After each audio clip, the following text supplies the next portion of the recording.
Hello, listening people. Hello! You're listening to Spit and Polish Presents Unappreciated Masterpieces. I'm Ryan Sliwinski. And I'm Bartek. Yes, and we're called Spit and Polish because we are always spitting and we both happen to be Polish. Is that not right, Bartek? Yes. Did you need to cough your answer out there? Just was that an attempt at a spit? That was me spitting because I'm always spitting. Right? Yeah, that's it. You nailed it. You're like Christ on the cross. You just nailed it. Your first guess was cough, so you didn't quite nail it. I didn't nail it. I'm the Judas of the episode. You just already. kind of betraying our You trust. just kind of placed Jesus on the cross but forgot to nail him. So when you raised it, he kind of just stood there and was like, "Hey, you forgot." Yeah, Jesus is such a nice guy. He wouldn't want the guy crucifying him to lose his job. He'll be like, hey, sir, my left hand's still free. I think you need to just put that one down. And the guy's like, oh man, I completely forgot. Thanks, Jesus. And then that guy became a devoted follower and was the first pope. Yeah. But he was also the same guy that stabbed him with the spear of Longinus, so... Yeah, Pope. Yeah. So, Bartek, on Unappreciated Masterpieces, which is the show Wait, we so are... the first Pope was one of his, disciples, wasn't it? I might not... I like how you really cracked onto that now. It was actually God. It was his own dad who believed in him. So, and him technically himself. So, yeah, I mean, he always believed in himself. So that's good. Yeah. But we are doing Unappreciated Masterpieces, a podcast about films, not about Jesus, unless Jesus is involved in the film. He could be in today's episode. I don't know. But on Unappreciated Masterpieces, is it right to say that we do a feature-length audio commentary? Yes, feature length and a bit before and bit after. Oh, too. yeah, So there's definitely. Extra material, like side dishes. Like the side dish about Jesus, I mean, That's absolutely in a regular podcast, you wouldn't get that. Unless it was about, like, a Jesus-related movie, like, I don't know, like, I guess we could say Passion of the Christ, Passion Pop of the Christ. Yeah, they didn't use Jesus in year one. Oh, fuck. Missed opportunity. So, on Unappreciated Masterpieces, we do feature-length audio commentaries for movies that need that discussion. We need them to be talked about. They're not the movies that are completely loved, but they're not the bottom of the barrel. They're not the most hated film. They're not the most loved either. And that's a really disappointing thing, isn't it?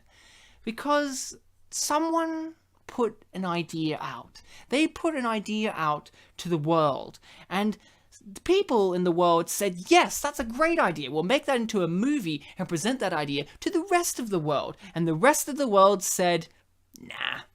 Well, the rest of the world said, alright, Yeah, I don't give a shit. Yeah, whatever. I mean, but that kind of attitude. You're not Tarantino. It's a rejection. Yeah. And that's the tragedy. Is rejection. It's a put down. It's leaving people out. And I feel like we, as heroes of the world, we need to do something about that. You see the Avengers sitting there saving people in made-up countries, but we are tackling the real issues. We're talking about movies that no one else wants to talk about. Bartek, what's the unappreciated masterpiece we're covering today? I'm glad you asked me, Ryan, because chill out, Ryan, just chill out. Yeah. The movie that we are watching today is the classic film Aleksander, okropny, straszny, niezbyt dobry, bardzo zły dzień. Oh, well, Bartek, you got me. I don't speak Polish. I think that's what you said. Did you mishear straszny? Oh. Shit, look, I know I'm Polish, and I don't speak it, though. That's like the greatest Greek tragedy, well, not Greek, Polish tragedy that we have in the world today.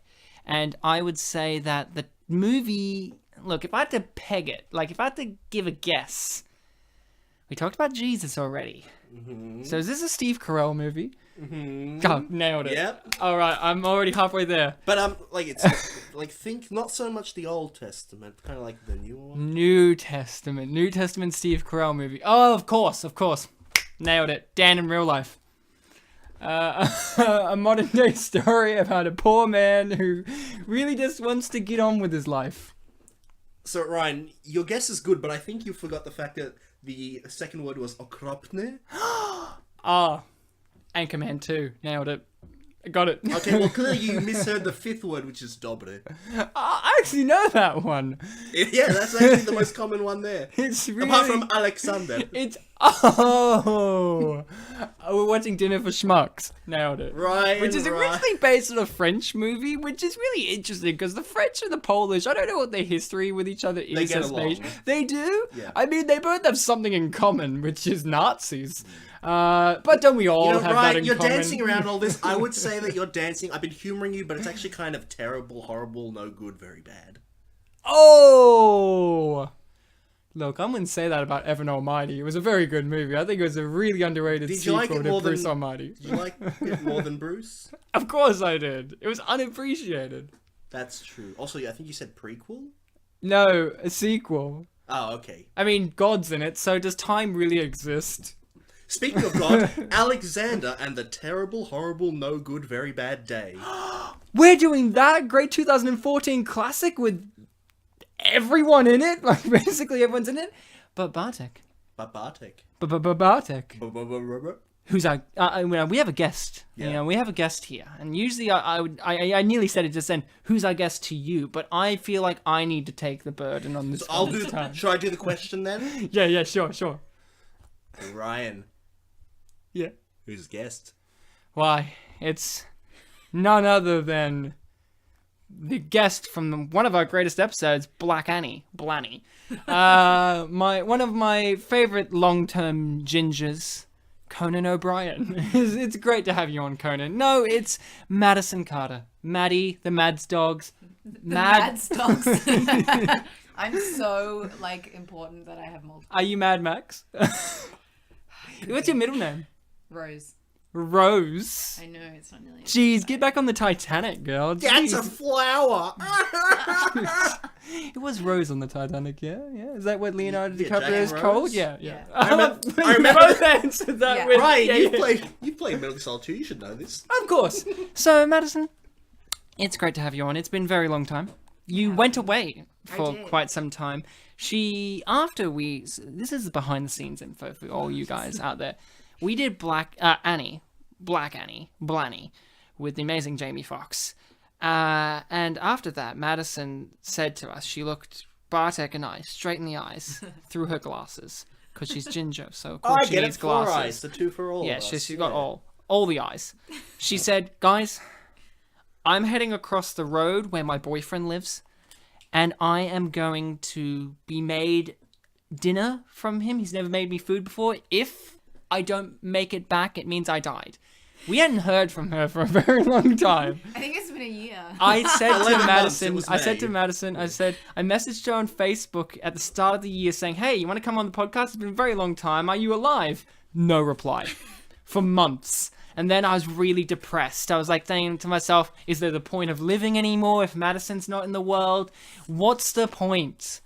And as soon as I grabbed the razor and put it next to my wrist, Madison messaged me saying, Ryan, I didn't even see your message. Yes, I'd love to come on. And that's the story of how I'm alive today. Thanks, Madison. I'm glad that you guys cared so much. Well, how can we not? Did you pray for me? No, I don't Speaking pray. of I'm not Jesus. religious. What? You're not nailing it, Ryan. Damn it. So, guys, enough chit and chatter. Let's get this film started. We're gonna do over an hour of chit chat. So. Shut up.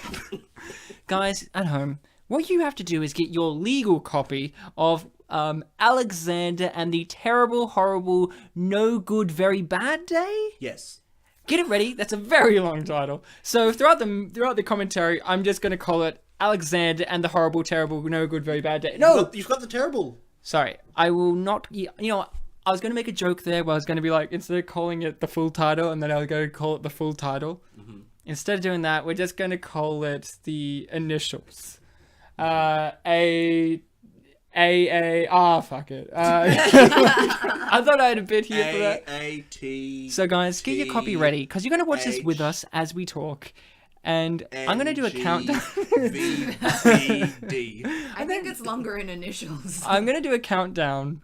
And when I say play, you hit play. So, 3. Why are you laughing? 2. No, seriously. I was thinking 1. of When Why I you- say go, be ready to throw. When I say go, be ready to throw. Play. So we are 2 seconds into this masterpiece. Now 5, in case you wanted to be updated. On Oh, the... let's go 9. Let's go 9. Madison, this film Oh, look at this. has many similarities does. to Annie, the film that we covered in our previous episode with you on it. I said this to Madison before we started the show. I said this film has many things in common. One being it also came out in 2014. The list goes on, doesn't That it? was the year for films, clearly. It really was a good year. Like, that's not like, I could sense cynicism there from you. But think about it. I actually say 2014 is one of my favorite years for films. That's like when Nightcrawler came out. That's like Black Guardians Annie? of the Galaxy Yeah. came out. Blanny came out. You Stop know, everything else. I'm all about Blanny. I mean, why didn't this movie get Steve Carell the Oscar nomination instead of the other film he did that year, which was Foxcatcher? I mean, here's something. We will never know. Have you guys seen Foxcatcher? Nope. No, I haven't either. You know about it, yeah? Yeah. True story. And Steve Carell wears a lot of creepy makeup in it that makes him look really weird. I like to think that Steve Carell one day came on the set of this kid-friendly movie wearing the makeup and forgetting that he was wearing it. Like, he walked off the other set and walked onto this set, and he freaked everyone out, and that's why she's vomiting right now. Madison, Peter Pan. this girl reminds me very much of you, vomiting. When did you see me vomit? Every day. Every Every time you talk, it's just word vomits from you. It's just, I like how creative you. word vomit. I like how you're really defensive. Like, when have you seen me vomit? Like, you're thinking, when have I even vomited? I don't know. Sometimes I black out these days, guys. She loses days. So, this film is based on a book, isn't it? Yes, it's an adaptation of a book. It's an adaptation, and we love adaptations on this show. You know, this film has a lot going for it, and one of them is being an adaptation. A bit of foreshadowing there. Now, Bartek. Hey, look, guys, that's where we're from. No, Bartek, we're from Australia. We're not from some kid's bedside table. My mistake. I was really happy that it wasn't his sister playing the didgeridoo, because women aren't allowed to play didgeridoos. Really? It's a didgeridoo. Oh. It's true, though. Nicole Kidman got in lots of trouble for playing a didgeridoo one time. Oh, poor Nicole. It's culturally offensive. You're racist. Bartek, I was going to ask you the great question of your history with this movie. What is it? I'd heard of it Oh, good. back in, I think, 2015. Oh, that's all right. I've mentioned it a few times on this show, but I used to watch a show called, internet show called Midnight Screenings. Ah, yes, the famous midnight screenings. Yep, and that show, they did an episode on this movie that was like 30 minutes long, and the only thing I remember from it is that the main guy on the show, Brad, was basically, to use a strong word, demonizing it for basically having first world problems. It's about a kid who has a bad day, but he was all like, you know, oh, I've had worse days than this, but there are many people in the world that have worse days than this. And even when I was looking at YouTube comments, one of them even said something like, he brought up like the kids in Africa argument. Oh, I love the kids in Africa argument. You know, the classic, they should make their own movies to prove what they're on about. You know, that kind of classic debate. So, yeah, I don't know. It's a valid argument. I think that's one of the downsides of the movie feel as like for it's the one general of- masses. I feel like it's one of those Godwin's Law arguments, though. Yeah. Like, oh, you brought up that one, alright. Classic. So, Ryan, what's your history with it? My history is that earlier this year, I went to a DVD store.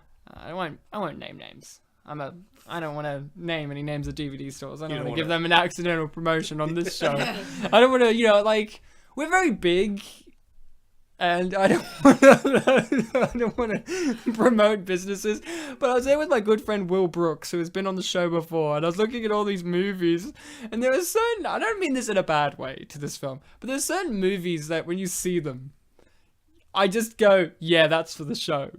Yeah. Like, you automatically know it's an unappreciated masterpiece, and I saw this sitting there in the kids section next to 9 Lives, which also had Jennifer Garner. And this film really could have used Steve Carell turning into a cat, by the way. And I think what made it draw my eye was the interesting design of the poster, where it's the entire family, and they all have something terrible looking on them. Like the main kid here, Ed Oxenbould, who's an Australian actor, by the way, which is great. From Melbourne. He does a great American accent. Yeah, he's and he had gum in his hair, and his mother and father had like ruffled hair and like dirt and crud all over their face. And the son, he had like a giant band-aid on his head, and he was wearing an ugly tux and all that. And then the daughter was just wearing and the baby's like green face, and then the daughter's just fine. So is it she's wearing a Peter Pan outfit, but she looked fine. Like So was she it- was the one who's like, oh, I'm fine. was it the shot of them like reacting to the crocodile? Which... No, this is like a promo photo, like Okay, for the because- film. Like they're standing against a white background. Because on they are white. Wikipedia, on whitewash.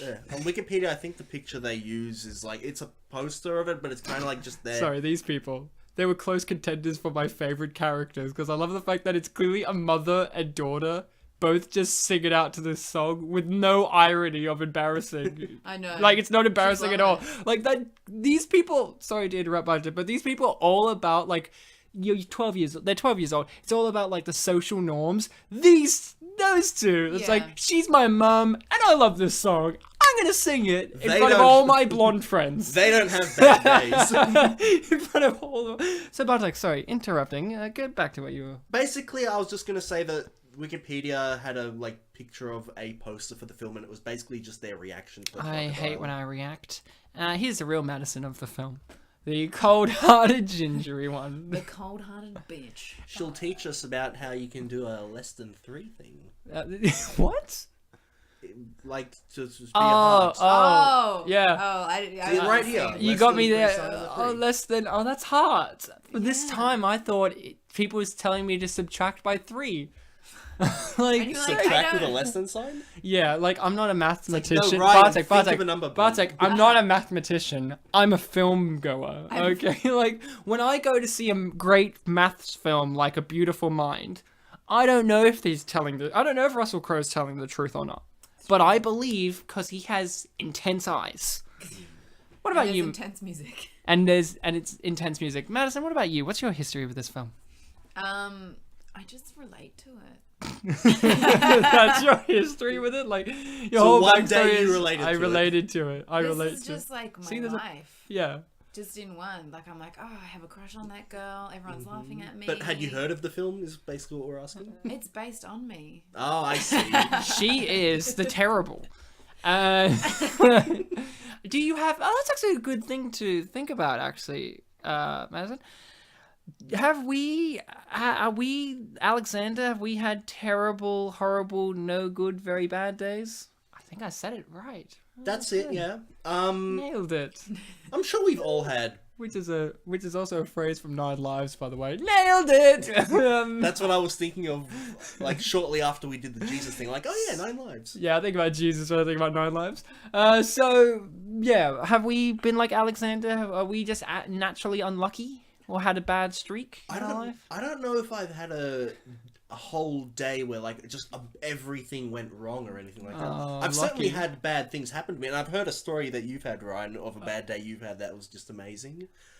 Which one? Let's flick through the album, shall we? Shall we talk about the one where I stepped in a pregnant woman's waters? Maybe. I think that was the day. Or shall we talk about the one where I nearly shit myself? Or shall we talk about the one who's I remember such one of a the- long list. I remember one of the things in that day was that like you bought a Coke, you brought it to a store, and everyone thought you stole it. Yeah, the woman at the checkout was like, "Is that from here?" And I'm like, "No, but I bought it at the food complex." And they're like, "Can I have a receipt?" I'm like, "I don't have a receipt." And they're like, What "I do I think have a you receipt? got that. I think that's from here." And I'm like, "I'm buying $76 worth of groceries. Do you think the extra $3 for this Coke is really what I'm after?"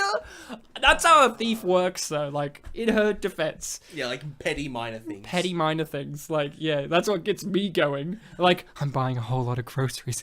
Little do they know I have a Mentos in my pocket. Oh, fuck yeah! And then I go home and masturbate real hard. Also, well, Fun fact, but the Mentos still in my pocket. What about you, Madison? Bad luck? Strike you? Oh, I've had some shitty days for sure. I mean, yeah. You know, we were talking about earlier a monologue that I did in drama. Yeah. And I talked Madison about, does act, by the way. no one needs to know. She's I didn't want to bring it up, but she's actually Scarlett Johansson in disguise. That explains everything. So you were saying you did a monologue in a drama performance. Yeah, and I said that my fish tank exploded, and everyone laughed. It was like one of the first times, but that actually happened to me. So I was getting ready to go to uni, and my fish tank just like exploded. Was it because of temperature, or was it old? I don't know. Was it like was it a surprisingly cold day and then the glass just couldn't handle it? It was like, goodbye! I'm not sure. It just like, but it was lucky I was there. I saved my fish. You know, I'm glad that your fish are okay. Are they okay? They're still around? No, it died of old age, but Nah, but it didn't die then. Fun fact, she ate them. Talking about people who would eat fish whole, Karen from Will and Grace is in this movie. And I'm very glad to see her. She's married in real life to Nick Offerman, who's Ron Swanson in Parks and Rec. Isn't that just amazing? Isn't it? I would love to see their household in which he's like, here's a piece of wood, because he's really obsessed with wood, and she'll just be like, I don't care, and like fly on a broom or something. I don't know. I think I might know them from like an episode of. He's a black teacher, by the way. He's not the number one I'm talking about. You're gonna find out because they're also my favorite character. Spoiler alert! I love the black. I love the blacks. Fun fact: we only get Madison on for movies with black people. But ironically, we started this episode saying like, "Oh, there's only one black person," well, you know. and then we found out there were like 6. No, I found out there was none, and then it was stated there was 1, and we moved our way up to 7. We're still in the We're still so. What were we on about? I'm sorry, I got obsessed with black people, which is wrong of me. It's okay. Let me right? bring like the whitest person. Like I'm so. Fun pale. fact: she's black, Madison. You know, like And I have red hair. you can. We haven't even talked about Philip. This is great. I love that there's. This is one of those movies in which there's a kid with a surprisingly adult name. You know what I mean? We did a movie Zathura where a kid's name was Walter, You and they called him. Philip. Yeah, Philip's not a young person's name. It's not. Thank you, Madison, for agreeing. Bartek, your name's weird enough, so you don't get the real full scope of but normal names, but like yeah, Philip. but you're literally like saying one of the Rugrats names. Yeah, but the Rugrats was made 20 years ago. It was still about babies. Yeah, but see, do you understand? They're like 20 now. Do you understand what I mean, though? Like, were you saying that Philip's not a young person name and not an old person's name? It's not a young person's name.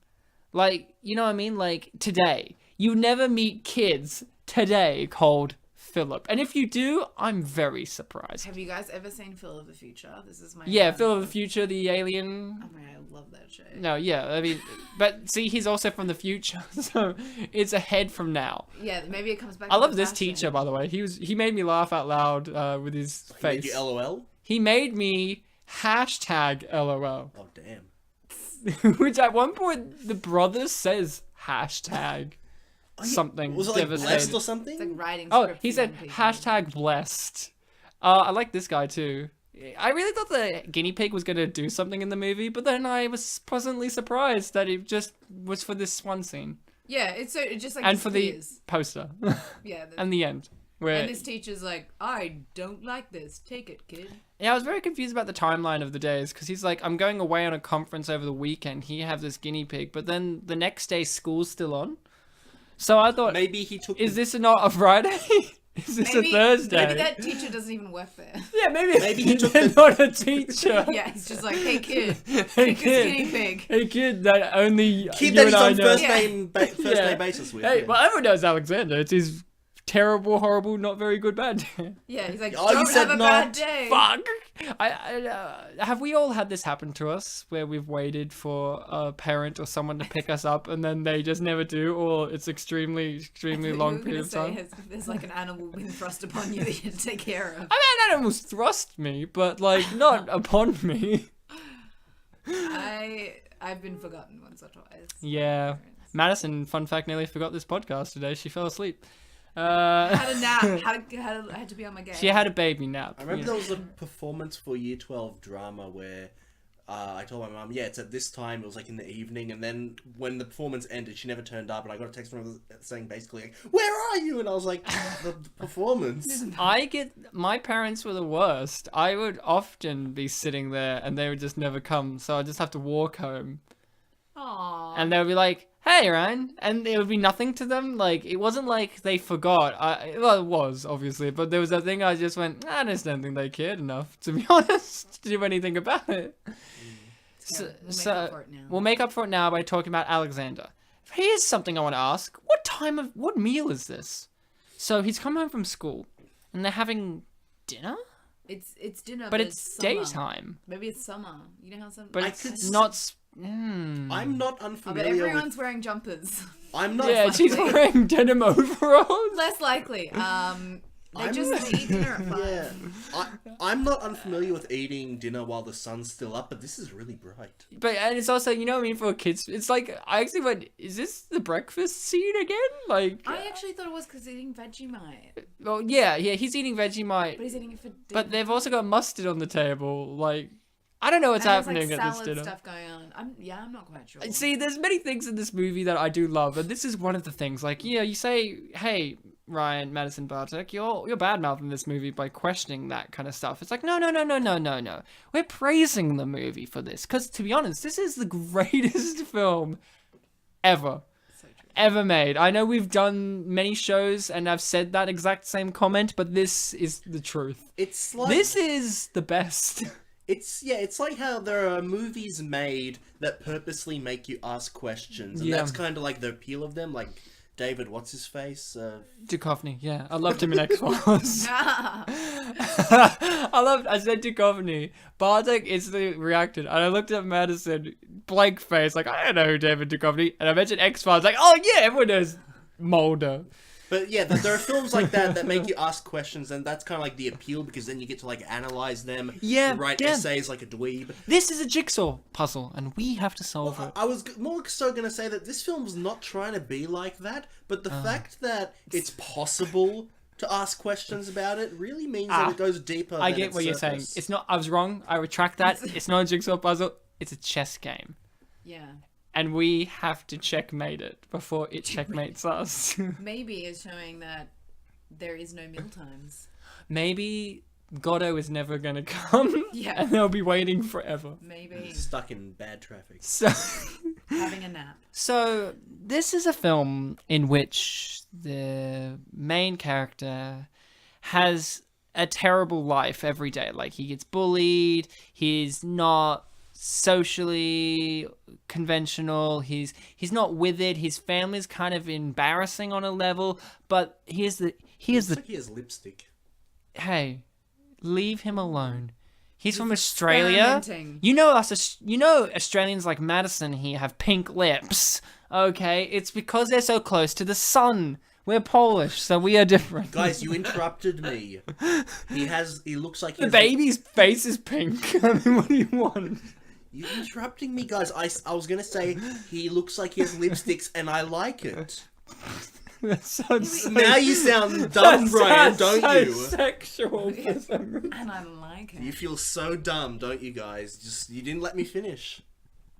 And now you're gonna feel embarrassed I for the rest of like the it. episode. And I like And I it. liked it. Hey, Madison, this 12-year-old boy has pink lips. I like it. No, Ryan. It looks like he has lipstick. Oh, it looks like he has lipstick, which turns me on. Hey, I just said I like it, Ryan. You're the one who's adding all this sexual stuff to it. Fun fact, he's a nightlight. He's 12 years old. And he's like with his like I don't know how Oh, old don't. his brother is. Yeah. He's clearly, I would say, 16. That's when you get your driver's license, yeah? Yeah. In So- America, you can. Yeah. Yeah. Like, he's 16. You get it when you're 16. You can get it when you're 16 in Australia, can't you? You go You for can your... start you learning. your Yeah, but that's what he is getting, yeah? No, No, he's getting his actual license. You get your- Oh, so he's 21. Okay, so... Yeah. I just, like, skip. He's I'm 21. pretty sure 18's the age. Okay, 19. You know, he's nearly Are we 20. haggling? He's No, but he's in like high school still. He's only going to junior prom, though. Yeah, so I reckon he's 16. I said that, and you guys are like, I don't know. He's going for his full license. It's like I don't know. He drinks coffee. Maybe he's No, just- that's a he's sister. older. That's a sister. No, look, wait. There's like a mug. Wouldn't it be great if the travel mug? Wouldn't it be great if the nightlight was actually the older brothers? He's like, I'm afraid of the dark, dude. He's like, don't turn it off. Don't turn it on, Pink Lips. Pink. They call him Johnny Pink Lips. Johnny Pink Lips. Why Johnny? This film's Alexander, and that's Yeah, terrible, but horrible, like, no good, it's a very bad nickname. name. It's a nickname. It's a nickname. Given to him by his parents. Yeah, hey Johnny. That's not his name. Little So- sport. This film is about a boy who has terrible days all the time, but here's the twist. His family has great days all the time, and he resents that on a level, so he makes a liar liar type birthday wish, and everything changes. Because his birthday wish is, unlike in the film Liar Liar, where the little boy was wishing upon a birthday wish for good reasons, which is to make his dad stop lying, this boy wishes nothing but harm on his family, and he gets it. That's true. Have you Yeah, guys? he wishes for a temporary lack of good. We're all members of families where we've got siblings and parents. I imagine. Fun fact: I was born from the stork. No, have we resented our family in a major way at any points in our lives? I mean, I had like sibling fights with my brother. In terms But of, Oscar, he's so cool though. I'm on his side in these arguments. well, it was when we were I talked about this in the Zathura episode. Classic Zathura. But in terms of the people that I live with in the same house, I wouldn't say that I ever was like super mad at anyone. I didn't say mad, resentful. I know, but I'm kind of like, comparing. I wasn't resentful of anyone that I lived with. There were other extended family members that there were Classic times that I other had problems extended. What about you, Madison? You seem resentful in life. You seem like a bitch. Madison, you seem like a warm-hearted person full of resent. with. Like me. Like Bartek. Have you resented your own family? I don't think so. Wow, you guys See, are that's what I was squares. talking about. Look at the coffee thing. No, that's why he keeps his condoms. Jeez, Madison, you gotta get up to date with the teenage boys and what they're doing. He's about to put it on his penis, and that's why his mum comes in. And she's like, For him to cover up a pimple, he needs to take off his pants. have you ever had anyone walk in on you? No, I don't have that experience. I mean, I'm in a relationship, so I let my girlfriend walk in, but not a parental figure. I have resented my family very much. I resent them a lot, but I love them. I think it's a cathartic thing. I think it's because I grew up very poor, so I resent that. And who do you resent for that? The people who put you in that situation, which are your family. So that's my background of resent. Oh, baby butt. That's my background of resent for my family. I don't know. I think it's a natural thing to resent your family from time to time, or have negative feelings towards them. Yeah. And I think that's what this film is really getting at, is not only having negative feelings towards your family, but negative feelings in general. Steve Carell's character is all about positivity, driving the positivity, driving the ship with positivity. And his character development in this is really beautiful, in which he learns that, no, Steve, you have to have bad in your life, because if you don't, then you don't have anything to, make as a point of reference for what is truly good. And I think they all go through this, I think that's the lesson, because Alexander forcefully makes them live what is an everyday lifestyle, because these rich white people live in this weird bubble of joy. I mean, sure, you may say to me, hey, but isn't Steve Carell kind of depressed about the fact he hasn't had a job in 7 months and is being forced to be the mother figure to this baby? And hey, isn't Jennifer Garner kind of upset that she doesn't spend time with her child? Sure, you could argue that, but that's looking too deep. They also only have one bathroom. Well, yeah, because they have an upstairs. It's just the classic. When I have an upstairs house, which I've never had, I imagine you only put the one bathroom on the top level. But it's only the one bathroom for everyone. Like, it's not even like Well, yeah, How rich are these people? they're not rich enough. He's unemployed, so they had to get rid of the second toilet. Yeah. You know when you get, so you know when your family member loses, like when a family member loses a job, or you got to like strap the belt, you have to get rid of some of the essential things. For them was the toilet. Yeah, they were like, "Honey, Sorry, Emily, you can't do a shit in the bottom toilet. We got rid of it. We sold it to some Ukrainian man. They Hello. don't live there now.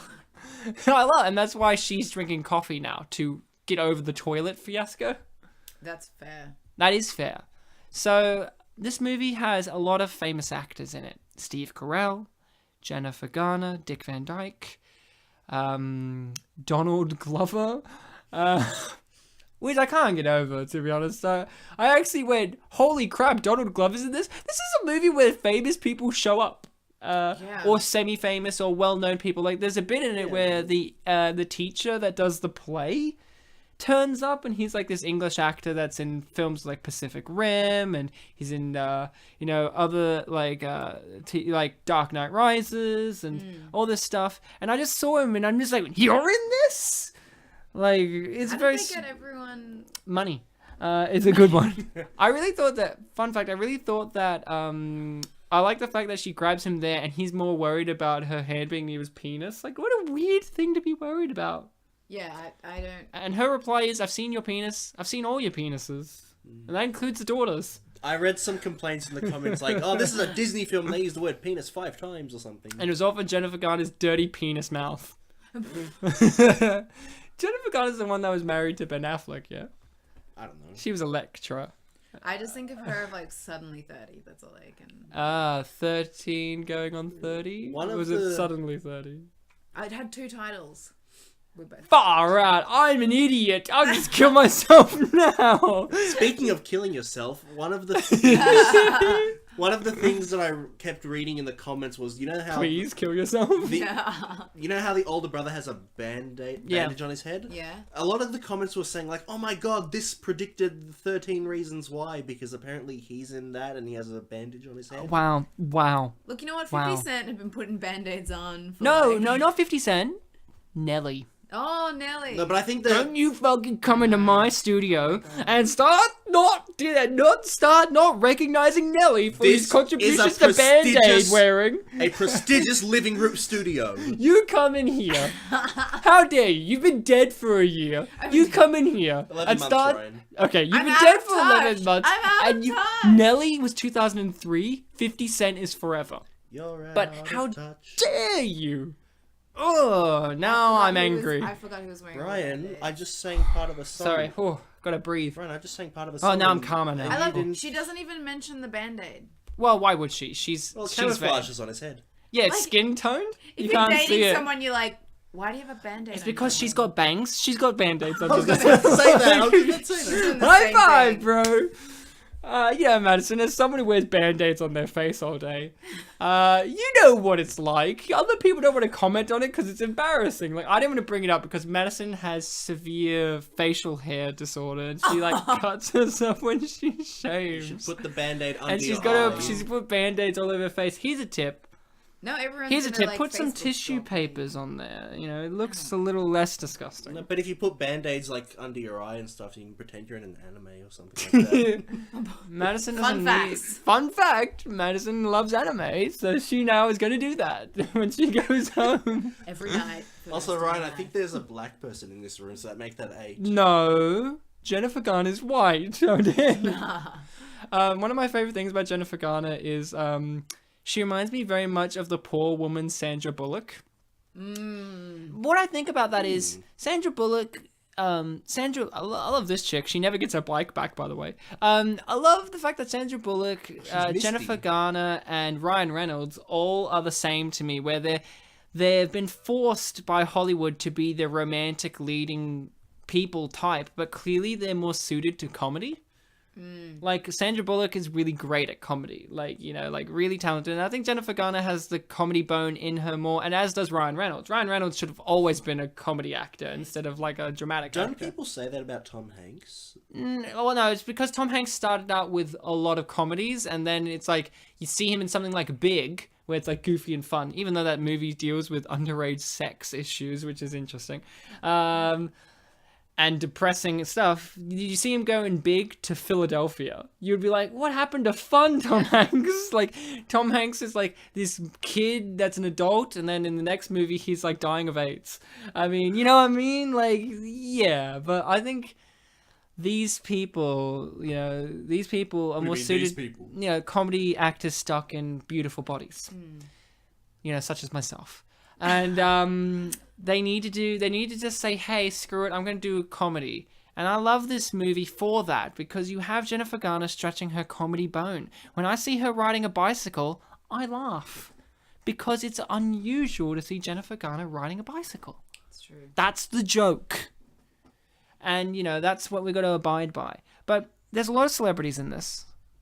Do we like the people that are in this movie? I like Jennifer Garner, and I love Steve Carell. He's just Steve Carell. I mean, he's just one of those guys. We can probably agree on Steve Carell, yeah. Not on Jen? I'm just not as familiar with... You saw 9 Lives, didn't you? I saw 9 Lives. Then the answer is yes. So, I love Steve Carell. There's something about him. Like, I do see why he got nominated for an Oscar, and I do see why he's, like, the kind of, weird everyman kind of actor. Like, he just looks like your average man. Yeah, and growing up...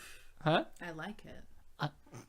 Very sexual for some reason. I don't know why. Yeah, I agree with what you're saying there, Ryan, because growing up, I always thought... I didn't even know his name. I just knew what Steve Carell looked like, and I was like, oh yeah, he's a kind of like generic actor. But then when I grew up and like I saw him in more roles, took a more close look at them, I realized this guy's actually hilarious. Can we pause for a sec? My favorite actor's about to appear on the screen. My favorite character in the entire movie. The teacher? High school teacher. I even... You know what? I even wrote down her quotes.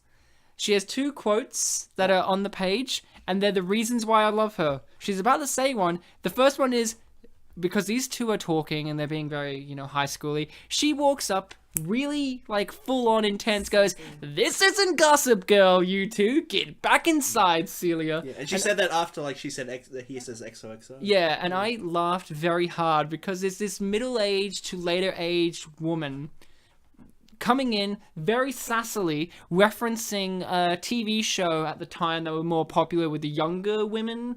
And I just love the fact that this woman, I actually said this to my girlfriend out loud. I'd like, wouldn't it be great if this woman spoke directly in references? Only in references? And then her next line after he destroys all these things here is, "Let's go, Wreck-It Ralph. Yep. Principal's office now." Okay, I can see why you'd love And that. I loved her, because I'm like, this is a Disney movie, so Wreck-It Ralph's a Disney, so it's like, look at her go, "Let's go, Wreck-It Ralph. Principal's office now." We never see her again, but I really wanted her to keep appearing in the movie when he did shit. Like, wouldn't it be great if her part-time job was car instructor?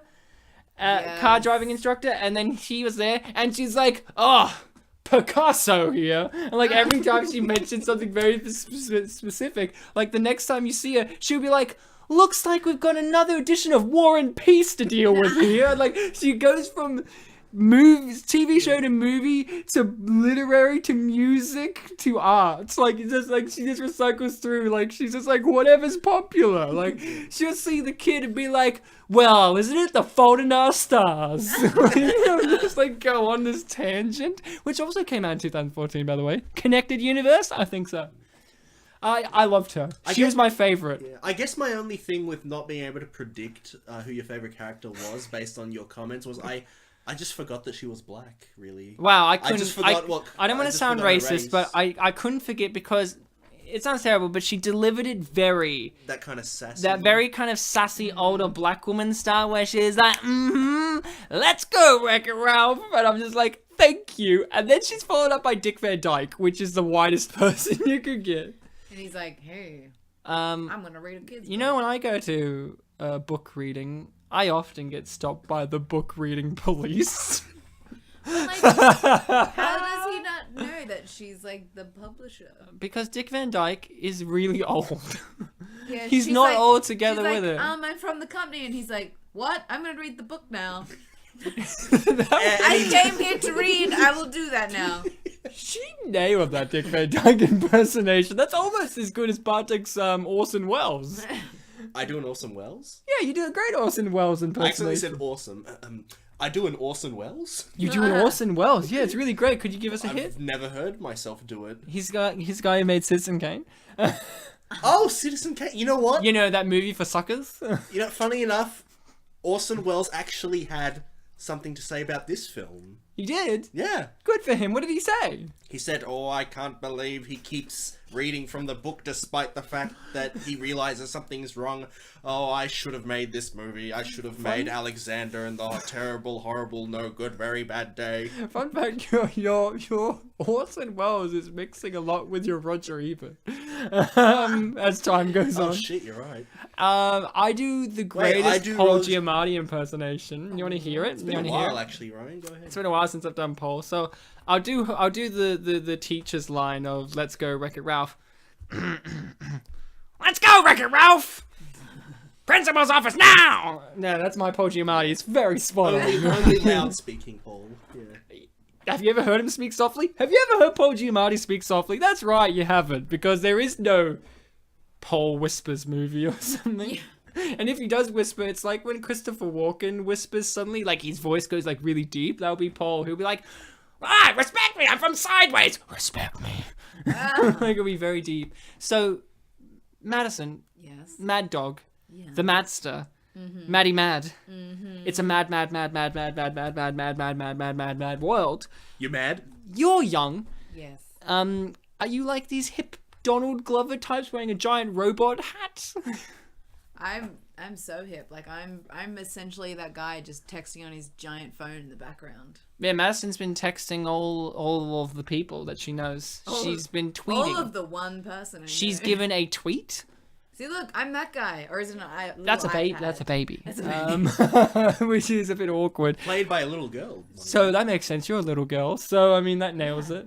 Maddie's incredibly tiny. They are the acting roles I go for, guys. It's like We baby actually, one. she actually is sitting in a high chair when she does this podcast. Isn't Trevor which is played great. by? Isn't Trevor played by like twin girls or something? She is played by twin girls. Yeah. He is played by twin No, girls. we don't want it. We don't know. We never see the baby's penis, so we don't know if it's a boy baby. They say baby Trevor, but they never say him.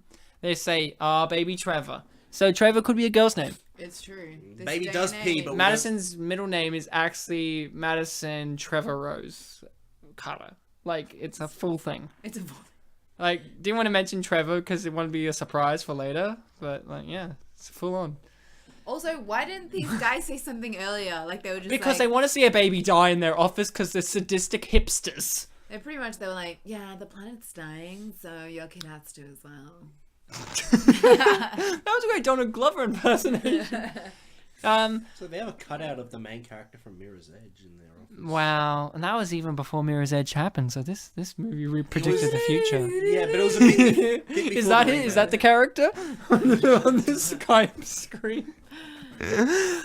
So I've done a lot of the talking. I'm sorry. I'm really, you know why? I'm really excited by this movie. I watched it last night and I decided, let's not make notes for this one. I've never really do that. Like one time, sometimes I'll stop making notes halfway through because I'm engaged so much. But this one I said, no, fuck it. Let's not do notes and enjoy it. And I was on the edge of my seat, slapping my knee, laughing, pointing to the screen going, yes, yes, yes, yes.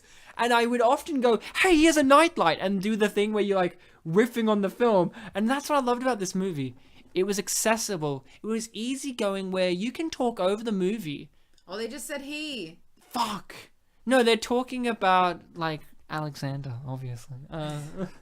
No, and, you know, this is a movie where you can talk over it and not miss a thing. And I think that's a great thing about a movie like this. This is your quintessential family movie. And I enjoyed it. I'm a family of one. You know, I And you resent yourself. and I resented my family. Here he is. Sorry, he looks like a lizard, doesn't he? Yeah. Get her back here now. What was that? What was that? That was not very professional. This is a podcast you wanted to tune in for. Lizard noises. That's Maddie's English accent for you. I really love this movie, and that's why I'm talking so much about it. There's so much pent up energy within me. Like, we were originally gonna record this podcast at a certain time, and I don't want to spoil anything about behind scenes magic, but Bartek and Madison were late, and I was sitting here just wanting to press play already before they came, because this movie is so exciting to me. I don't know how you two felt about it. What did you feel? I thought it was refreshing, especially since I walked in, as I mentioned before, hearing only really one negative take on it. Yeah. What about you, Madison? I watched it last night and I couldn't wait to watch it again. Yeah, without sound? Yes. Because we watched this with subtitles, of course. Thank God, Madison, she was really excited. Bartek was excited too. And I went in, to this not knowing anything about it. I didn't know it was based on a book. I didn't know it got negative reviews. That's why I was actually trepidatious. And I call this the Carter effect, I'll call it. Where we have Madison on. Yeah, what was that? Madison just looked at me, raised her eyebrows, and went, like, very, very hungry she is for recognition. The Carter effect, because we chose Annie, and I didn't know anything about it other than it was a black adaptation of Annie. And I hadn't watched Annie before. And then there was this, and they both came out in 2014, and my idea is, if I ever choose movies that have no idea about anything that's kid-friendly in 2014, and we have to have Madison on, they're going to be the greatest films ever made. It's a golden film. The golden film. The golden film. Can't wait to watch Tusk with you then. Oh, so golden. A movie where Justin Long gets turned into a walrus. Yeah. What more do you want from a film? I want to see him as the walrus. I just want to see him in general. I just want to see Justin's Long. I'm just going to say Australian accents in this. Were they supposed to be Australian, those guys? They're the guys later. In the Aussie Cowboys. The Australian strippers, Cowboys. The Outback Boys or whatever The they are. Outback Strippers. No, Australian Cowboys is what they were called. No, they had the word Outback in there. I'm going to fight you on this, Bartek. One thing... Australian Outback dancers. So, earlier, I think it might have been before we started this episode, Ryan, I told you that... Yeah? In the process of memorizing the title of this movie, because it's a lot of adjectives, I mentioned that there's Alexander, a reason why I know terrible is the first one. Why? I went to the Australian Cowboys' whatever their real name is, their Wikipedia page. Of course you did. Yeah. Were they real? Yeah. Were they actually Australian? Yeah. Wow, They're Madison. a Vegas act, and They're really Australian. They're They're really Australian. They're the direct competition to Chippendales, I think. Yeah. Fuck you, Chippendales. And in the Wikipedia page was just basically a general outline, but under like the other or the in popular culture section, it said something like they made a rare PG appearance in the film Alexander and the Terrible. Oh, and the terrible. Well, talking about terrible, here's Stifler's mum from American Pie. And why I say terrible is, it's terrible for me because I didn't realize that was her till quite a while into it, because Really? she's a bit older now. I noticed like bang on. Here's what made me not notice. I've seen her in newer things, so that's not a reason. Okay. Like, I've seen her in Two Broke Girls. Here's why. Stifler's mum, Jennifer Coolidge, who's obviously also in Legally Blonde, God bless her, she usually is made up to be a vixen, right? A real sexy. Yeah. In this movie, she's just a woman. So here's why it confused me. I think of her with really sculpted cheeks, like contour a lot. In this movie, she doesn't have any of that. She's just normal. You know what I mean? I think of her having like a lot of cleavage and like stuff Yeah. going on, and she doesn't have any of that. She has big tits in this, obviously, because she has huge bosoms. But Well, you can't get rid of that. But, like, it was her face. I couldn't figure out. I was like, oh, she's really kind of bloated in this. And it's like, oh, no. She's just not wearing the makeup that makes her look, like, really sculpted and, and on and on. And her hair is kind of just more plain. She usually has, like, absurd kind of hairstyles. Look at her. She's just like, yeah, I'm a woman. She's just a regular lady. And I loved it. You know. What are your thoughts on contouring? To contour? Yeah, on Jennifer Coolidge, I say yes. Yes. I don't do it myself. What? What about you, Madison? You're a makeup girl every day. You can't leave the house without it. No, I don't leave the house without makeup. You do. I never used to, and then I got old, and I was like, you know what? Fuck it. So you now- became Jennifer Coolidge. I did. Well, that's typical. What about you, Bartek? Do you contour? Ryan, I get what I want just by being myself. He just like contours his beard. Just, You know like, he could. chiseled He could jaw. manscape. Yeah. Bartek's a manscaper. Naturally, though. Well, I just said... The kids say that he like, looks doesn't like even Zach do anything, it just, Galifianakis it the just second. grows like that. I just said, Ryan, that I get what I want just by being myself. That's such a Jennifer Coolidge thing to say. We should write that on a poster. So, guys, there were many characters. Did you guys have favorites that really stood out? This is a character movie. I like Band-Aid Boy. Oh. I forgot what his name is. How could you forget Band-Aid Boy? Band-Aid Boy. I like Band-Aid Boy. It sounds like the weirdest Beastie Boy. Yeah. Yeah, it's like you got this one, and then bring it out for the Band-Aid Boys. Actually, I just remembered now when she says the whole put the phone down. I thought she was gonna like give an F-bomb at some point. Like, Put the fucking phone down. but then I remembered. Oh, How wait, did she not swear? but then I throughout remembered that this is a Disney film, or in other So words, she should have said, "Put the penis phone down." yes, or in other words, it's a Touchstone Pictures film that is not brave enough to say it's Touchstone Pictures. Yeah, exactly. In which case, this is 3 movies in a row. I think I that was really- done by this whole company, Disney. It's a trilogy. Oh no! And I love how this person never stops. Yeah, like that was not his fault. Like that was. No, they were. 100% the They're person's actually parked. fault. Yeah, exactly. It is the other person's fault. Poor Steve. Yeah. With Steve Carell, I have a long history with Steve. Him and I are buds. We go way back. You know, I'm pretty big He was in in the Bewitched. circle. He was in Bewitched, was he? Yeah, as Uncle Arthur. As Uncle Arthur. As someone. As Paul Lynde playing Uncle Arthur. So, here's my thing about Steve. I think I mentioned it. I remember being struck by him when I was at the cinema as a child, younger boy, and I saw the poster for the 40-Year-Old Virgin.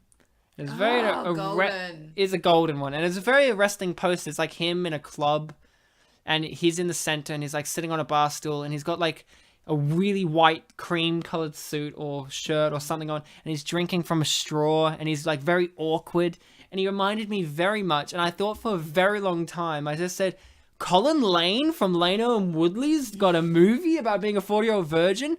Cool, because like they make a lot of jokes about him being a virgin in their TV show Lano and Woodley. So I was like, of course. And for the longest time, I thought Steve Carell was the Australian comedian Colin Lane.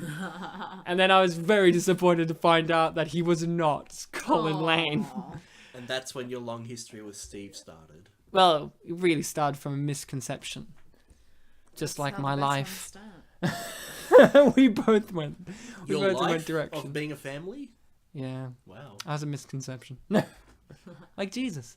You know, A blessing. a blessing upon the blessing. house. Wow, so you were conceived and misconceived. Well, Jesus was misconceived. I don't think Mary was planning that one. That was like the best excuse ever. God made me get pregnant.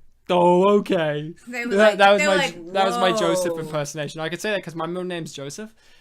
Oh, okay. Mine's the Polish equivalent of Peter. Oh, Pizzi. What is it? Piotr. Of course, I speak Polish. That was all a lie early on where I said I don't. So, Bartek, this film's about a lot of positive things. Yeah, it's kind of like when we did the movie Snow Day. It was kind of about it, like all these different family members doing their own thing. But I think this one kind of differs because I think from this point onwards, it's kind of like they're together. all Yeah, the time. it's like a team movie. You know what I mean? Like they are team? team. Yeah. Like they are the Mighty Ducks. They're all in this together. They're hashtag blessed. This is hashtag not a sports movie. You know what I mean? Like High School Musical. High School Steve. I would watch that movie. High School Steve. High School Steve, where it's Steve Carell playing a teenager and there's no like joke. That's it. Like it's like him being like, "Mom," and his dad is played by Steve Colbert. Oh, that'd be amazing. Did you know Stephen Colbert and Steve Carell used to be on The Daily Show, and they used to have this segment in which it was like Steve versus Steve or something, and they both wore the exact same clothes because they're very similar looking, like black hair, plain looking guy, but one had glasses, and that's the difference. And they both just shared the same opinion, but one more aggressive, like, but they tried to out aggressive each other the same opinion. So it's like if Bartek's like, I like this movie, or like I like this movie too, and then Bartek's like, I like this movie. It's like, no, I like it, and that's it. It's like Steve Carell and Steve Colbert are the same. Sounds like a very Bartek thing to do. It's classic Steve Carell, you know. So this film's about positivity. And as drama people, we can relate to this whole scene. I've gotten high on cough medicine and walked on stage.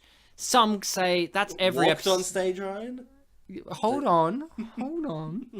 She did technically walk onto a stage to climb up a stage. That's true.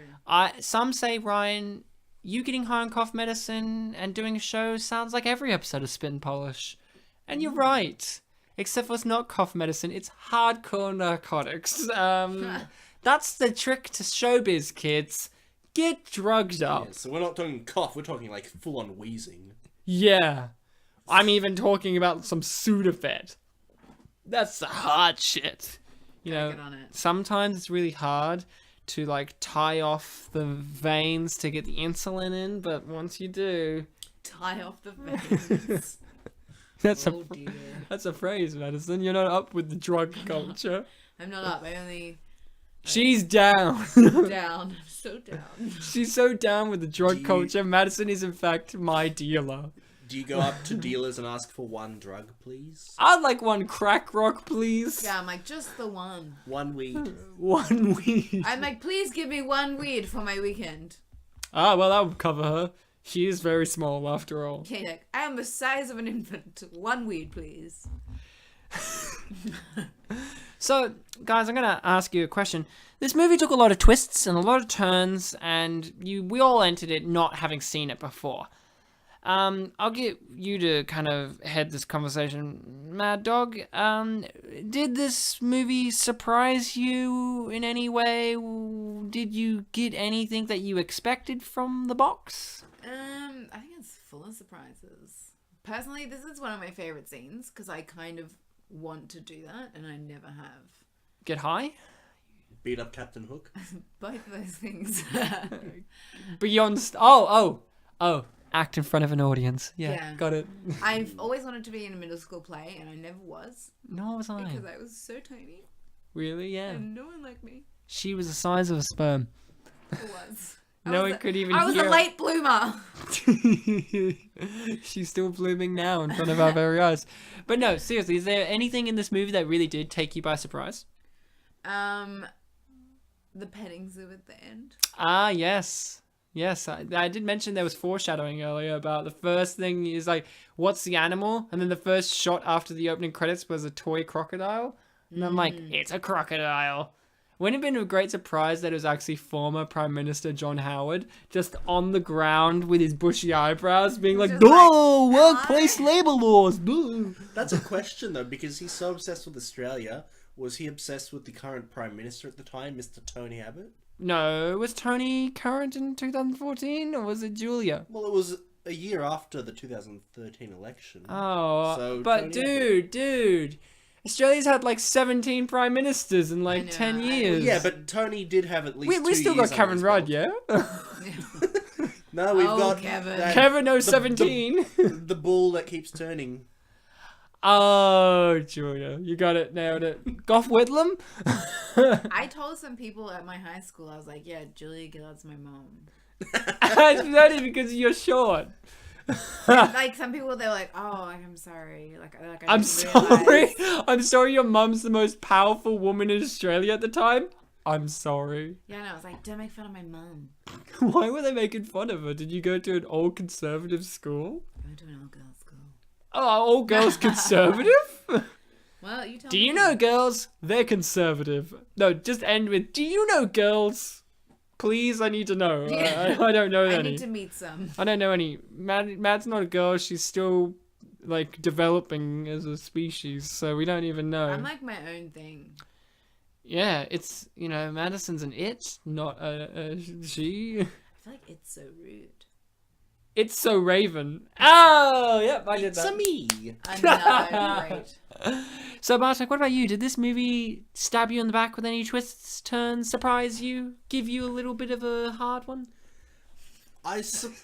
On a more meta level, I suppose there was a point, I think we've already passed it. I think it was when the family kind of gets together and I mentioned it becomes, A team. You mentioned the team bit, but I mentioned like a family film. They become a together. comradeship. I A noticed. camaraderie, sorry. I noticed that it seemed. Comrade. Yeah, relax. It seemed like the movie was about to end, but there was still like 40 minutes left. And this is a short movie. Yeah, it's really short. It's, I think, just under 90 minutes. Wouldn't it be great if the movie did end there and it was like 40 minutes of credits? Yeah, they were just like, we're done now. They like We have are finished now. the credits of the book, the credits of the animated short, and everything. The credits of us talking about it in the future. Yeah, yeah. This family's happy. That's all you need to know. Credit of all the YouTube commenters and IMDb reviews that you're gonna read Oh from. boy. I'm excited. Ooh, foreshadowing. No, I'm just saying I'm excited like Big Kev would. The famous Australian Big Kev. chef / seller of sauce. Big Kev. I'm excited! Did he have a heart attack? I feel like He did, from being too excited. He was in a guest appearance of the best guest appearances that Fat Pizza ever had. He played Big Kev in Fat Pizza, and he was having an orgy with his neighbors, a swingers 69 going on, and he's saying, I'm excited, as he's fucking other people, and then he has a heart attack from putting too much exertion in. And then that happened in real life. I mean, he didn't die in an orgy, but maybe, I don't know. no one knows. I'm not a Kev expert. It's a mystery. I'm not a part of the Kevtology, but You're not a kevologist? I'm unfortunately not. I'm more of that weird creepy guy that hosted, that weird creepy gay guy that hosted Ready Steady Cook at 2:00 in the afternoon on Channel 10 on Australian TV. And he was like, you got 5 ingredients. And he would always touch, this is true. I know we're diverging from the movie. You other listeners from other countries may not get the references. Okay. Because Alexander doesn't talk about it. Let's nail it down. There was a show called Ready Steady Cook, and there was this really super creepy gayish man. Can't say gay because he was actually not in real life, fun fact. Or maybe he is. Flamboyant, then? Very flamboyant man. And he would always be touching, physically, the male contestants of this cooking show. And he would always be like grabbing their biceps and being like, oh, you're strong. And it was very weird because it's one of these shows. And I think this movie applies to this time bracket. You know when you're on TV, you know when you're younger at least, and you're channel surfing, you're home from a day of school for some reason, or it's the holidays and you're like, what's on at 2:00? And it's always something, and there's always these weird movies like about like, oh, this woman has 4 legs, how does she deal with it, you know, that kind of thing. Yeah. And then you have like the reality shows that are on that nobody pays attention to, so they get away with so much, that kind of thing. And I think this movie fits the 2:00 on a Thursday during school bracket. Us, like kids who are Because not this old has- enough to go to school, they would catch it maybe. Yeah, because there's many, but there's also weird because there's many penis references. Yeah. There's lots of like, Steve Carell gets burnt, yeah. He gets burnt. His arms catch fire, which surprised me actually. And he reacts normally. He puts his arms in the thing. But then throughout the rest of the movie, his arms are actually seared. Like they're red with scabs all over them. Like, yeah, burns. A normal movie would just have it like, oh, his pirate blast, his shirt's got burns on it, Or and he's then like that's covered in it. soot or something. Yeah, and that's Yeah. it. But if you actually watch this movie takes the extra mile. Those makeup ladies. Jumping back, No, he Ryan, actually burned himself. Steve Carell's a stuntman. Jumping back, Ryan, you mentioned the whole thing with social norms and like those two. Yeah, is this normal? Yeah, I was about to say this is sort of like that. Well, you know, often on my life, I would just, you know, when Madison would come over to my house, because we are, of course, lifelong friends.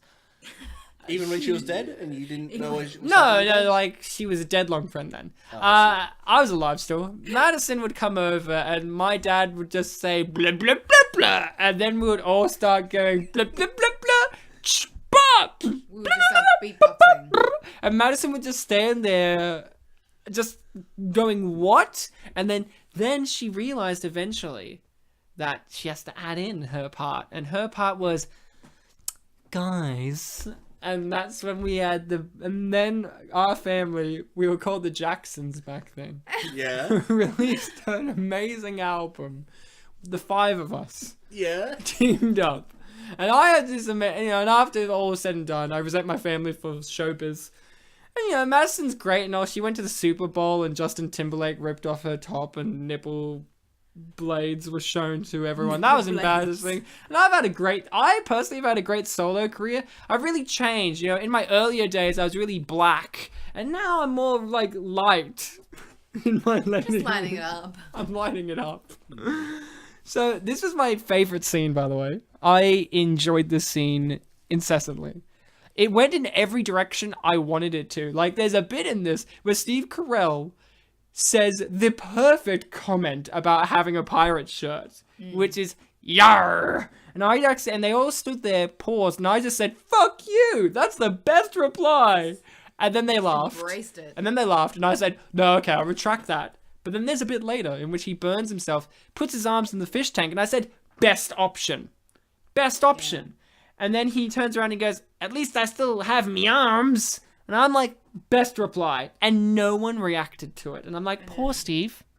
But then the twist was that, they were still, like, taking it in. And later on, they're like, you got the job. It was one of those jokes in which it took them a while to get it. Like, you know what I mean? Like, they needed to think about it. Yeah. They actually went back and Skyped their friend in Japan about it. And he was like, "Oh, it's a funny joke." And they're like, "Oh, duh." Now, when you say they needed to think about it, you talking about them specifically, or it's like no, the entire restaurant. The entire restaurant all went back to Donald Glover's house. They went, "We need to think about this one." Because I feel like now when he said "me," did he mean it like on purpose, or was he just too flustered from being caught fire upon? And then it's like, have you seen The Martian? Donald Glover plays like a stoner scientist kind of guy, and he figures out how to bring them home and whatever. Not Mark Wahlberg, Matt Damon home, and he's like he writes on all over the whiteboard. It's that character in this movie as well, and he's like, "What's the joke? Point it at me." And they're like, "At least me arms, at least I still have me arms." Now, is it the me or the I'm? At least there's like, "I'm still got me arms." It's like, what is it? And they're like cracking it all night. I think that's the reason why this film's unappreciated. There's too many jokes like that, too many subtle moments to get the general masses' attention. I think all the actors doing great. Eddie Oxenbould as Alexander, I really liked him because I found him emotionally on point. I didn't find him annoying. He didn't. I mean, he like does. Bartek, I find him annoying. He does whine, but it's not like, he doesn't. It's go justified, overboard on it. and he doesn't keep doing it throughout the movie. Like, he learns to lighten up, and here's what I like: he doesn't take glee in his family's misery. He apologizes for it. Yeah, but even when they're like, "That's not what happened." Oh, but he does that later. But like, like the first instances when he first sees the first thing, which is his sister's very sick, he doesn't smile. He doesn't give a wicked kind of glee. He actually looks concerned. It was like, "Oh no, what have I done?" I like it. This is a character that had one moment of, being bad in a moral sense. He wasn't in a good mood at the time. Yeah, exactly. But it's justified. It's not like he's taking glee in what he's done. Yeah, vicariously. He's not showing any real signs of sociopathy, even though when you describe and he's young enough to be childish in that manner. Yeah, but like that guy's face. Sorry. Like, he just set him on fire, and he's like, "Oh, no, shit." Like, he was actually like, "Oh no!" He was the first one to be like, "Dad's on fire." This kid's on it. If your dad was on fire, would you be the first to call it? Probably not if I was across the room. Yeah, you've got bad eyesight.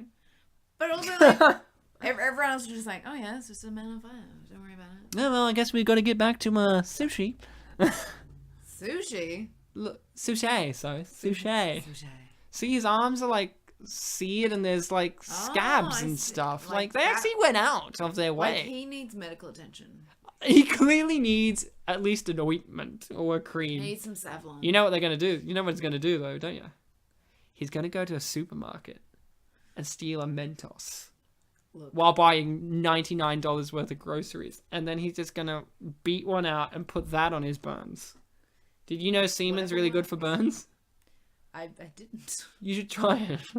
I don't burn much. Well, Bartek, could you get the hot iron that we have in the corner? And we're going to try this experiment out now. Luckily, I prepared a sample earlier. It's like...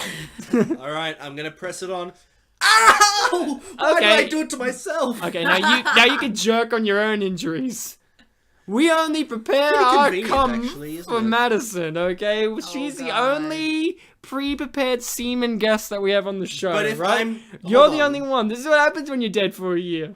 Hold on, you get semen waiting for you at the other end. But if we Are you like doing it over the thought of me being dead? No, not over the thought. You're like, yes. Under the thought. But Ryan, if we only prepare it for her, how am I going to use it on myself? No, no. You I'll have to gift make it your to you. own now. No, don't give him Oh, yours. I can't use the You're Big not Red badge. sharing semen, okay? Like, You this can is have a mine. one... I don't really need it. It's all She good. needs it for her severe burns that she's about to get, alright? Like, what happens if you burn, Madison? Like, you're ginger. You're natural to that. It's okay. I'm dating someone for that. It's all good. No, it's not...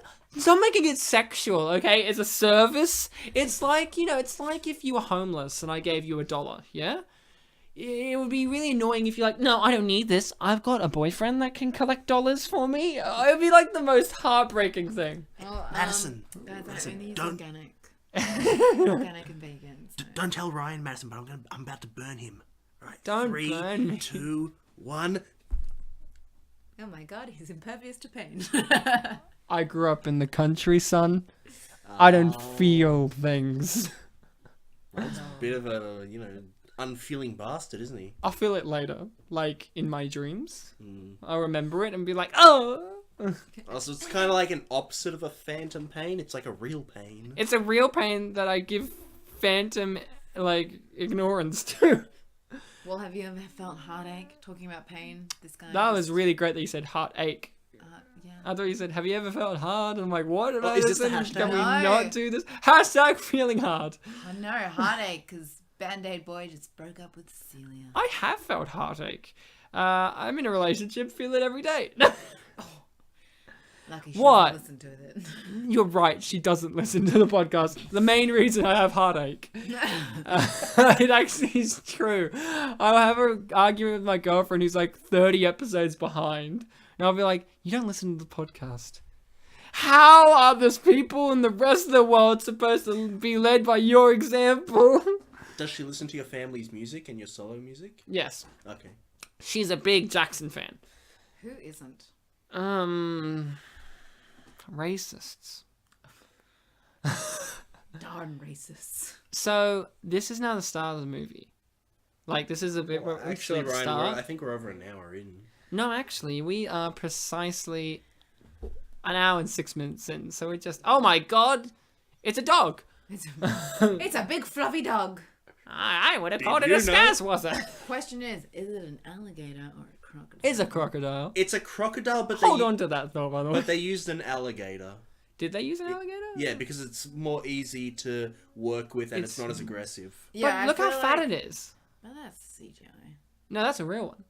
Well, no, like I just said, they used an actual alligator instead of a Did they? crocodile. But you know when they open the door, Right. that crocodile is a lot smaller. Yeah. Well, you know why? Because it's a point of view shot. I'm actually not... It's like I actually never got the memo of how to tell the difference. Like, Well, what is here's the difference. Crocodiles fuck you up and alligators run away. it? Yeah, but like... No, that's a real alligators good are one. like me. But what if I'm like really far away, so... Is this Like, Steve? I'm Hold on. small. We've got Steve Irwin here on the show. Me. Thank God you're alive. What's the difference between alligators and crocodiles again? Alligators go me. Yeah, and crocodiles go what? Raw. I knew you were going to do it like that. Thanks, Steve. Now go back to being dead. I have kids. You know when Steve Irwin died, I honestly was like, about time. You know what I mean? No, you know what I mean. Like, it's not a shock when he died. It was a shock how he died. Like, Oh, so it that's what killed him, He not should've, like a been crocodile. eaten by a crocodile. Like Or- I feel like that's the way he Or wanted to he go. should have been like, wouldn't it be great? Wouldn't it be great if Steve Irwin died from a sneeze? Like he sneezed really hard and fell off something. Or, Like broke he his died the most pansy way. But instead, no, Stingray got him. Luckily, we have Bindi Irwin on the show to give us her opinion on that. Hi guys, it's me, Bendy. Do you want to see me dance? You're named after a crocodile. How do you feel about that? Bindy's a crocodile? It actually was. No, Bendy is a Bendy eye. A bindi eye? They get caught. It's a bindi eye! A Bendy eye's a thorn. I'm it? very. Do you know Bendy? Did you know? Hey, Bendy. Bendy. Where did Bindi go? Bendy. Yes. She's Did here you know Bindi. you're called Bendy because you're very thorny? Oh, I thought it was because I'm very horny. Oh my God, Whoa, she's like- Bendy. She's like 12. She's actually 20 years old. I mean, come on. What? She's old. She don't was think old she's enough 20. to. She was old enough to go on So You Think You Can Dance or the or X Factor. She was old enough. or Australian Idol or whatever it was. She danced. Whatever an Australian... that's actually Steve Carell doing that. Fun fact. Yeah. I haven't seen a kangaroo this well animated since Kangaroo Kangaroo Jack. Jack? Oh. No, I was actually going to say something completely different, but now I can't think of the movie. Thanks, Bartek. Trauma. Kangaroo Jack 2, the completely animated cartoon version. Was it called 2? It was is- called Kangaroo no. Jack Down Under. Kangaroos are so dangerous. Did you guys know that? Yes, I've seen a kangaroo fight a reindeer, and I've seen a kangaroo fight a cat I've watched Looney Tunes. in real life. And how did the cat go down? The cat, well, he survived, the cat. It was lucky because the cat kind of grabbed onto the foot instead of being propelled from it. Like, that's how it survived. It grabbed onto it. So it's like if I punched you right now, which I will, for a visual medium of punching, I will do it on an audio-based podcast. So, if I punched you like this, Oh. yeah, you go, ow. But if I punched you and your head went with the punch, like you moved your head along with the punch, it wouldn't hurt as much, like this. That was totally fine. Yeah, in fact. And then, that was totally fine. Harder next time. Oh, it was actually quite nice. Yeah. It's like a massage. Because now we know what Madison likes. Being punched. Only if I go with Oh, it. look, the guinea I pig didn't came even back. know that it made another appearance. Yeah, did you I notice that didn't did. come back after the crocodile came in there? So we never see it again after the crocodile. We see it in poop form. We also see it in the credits. These guys are like, we go to the gym. No, they actually don't. They're actually naturally like that because they're from Australia. Mm-hmm. Australian men are naturally buff. All Australian cowboys are. Outback boys.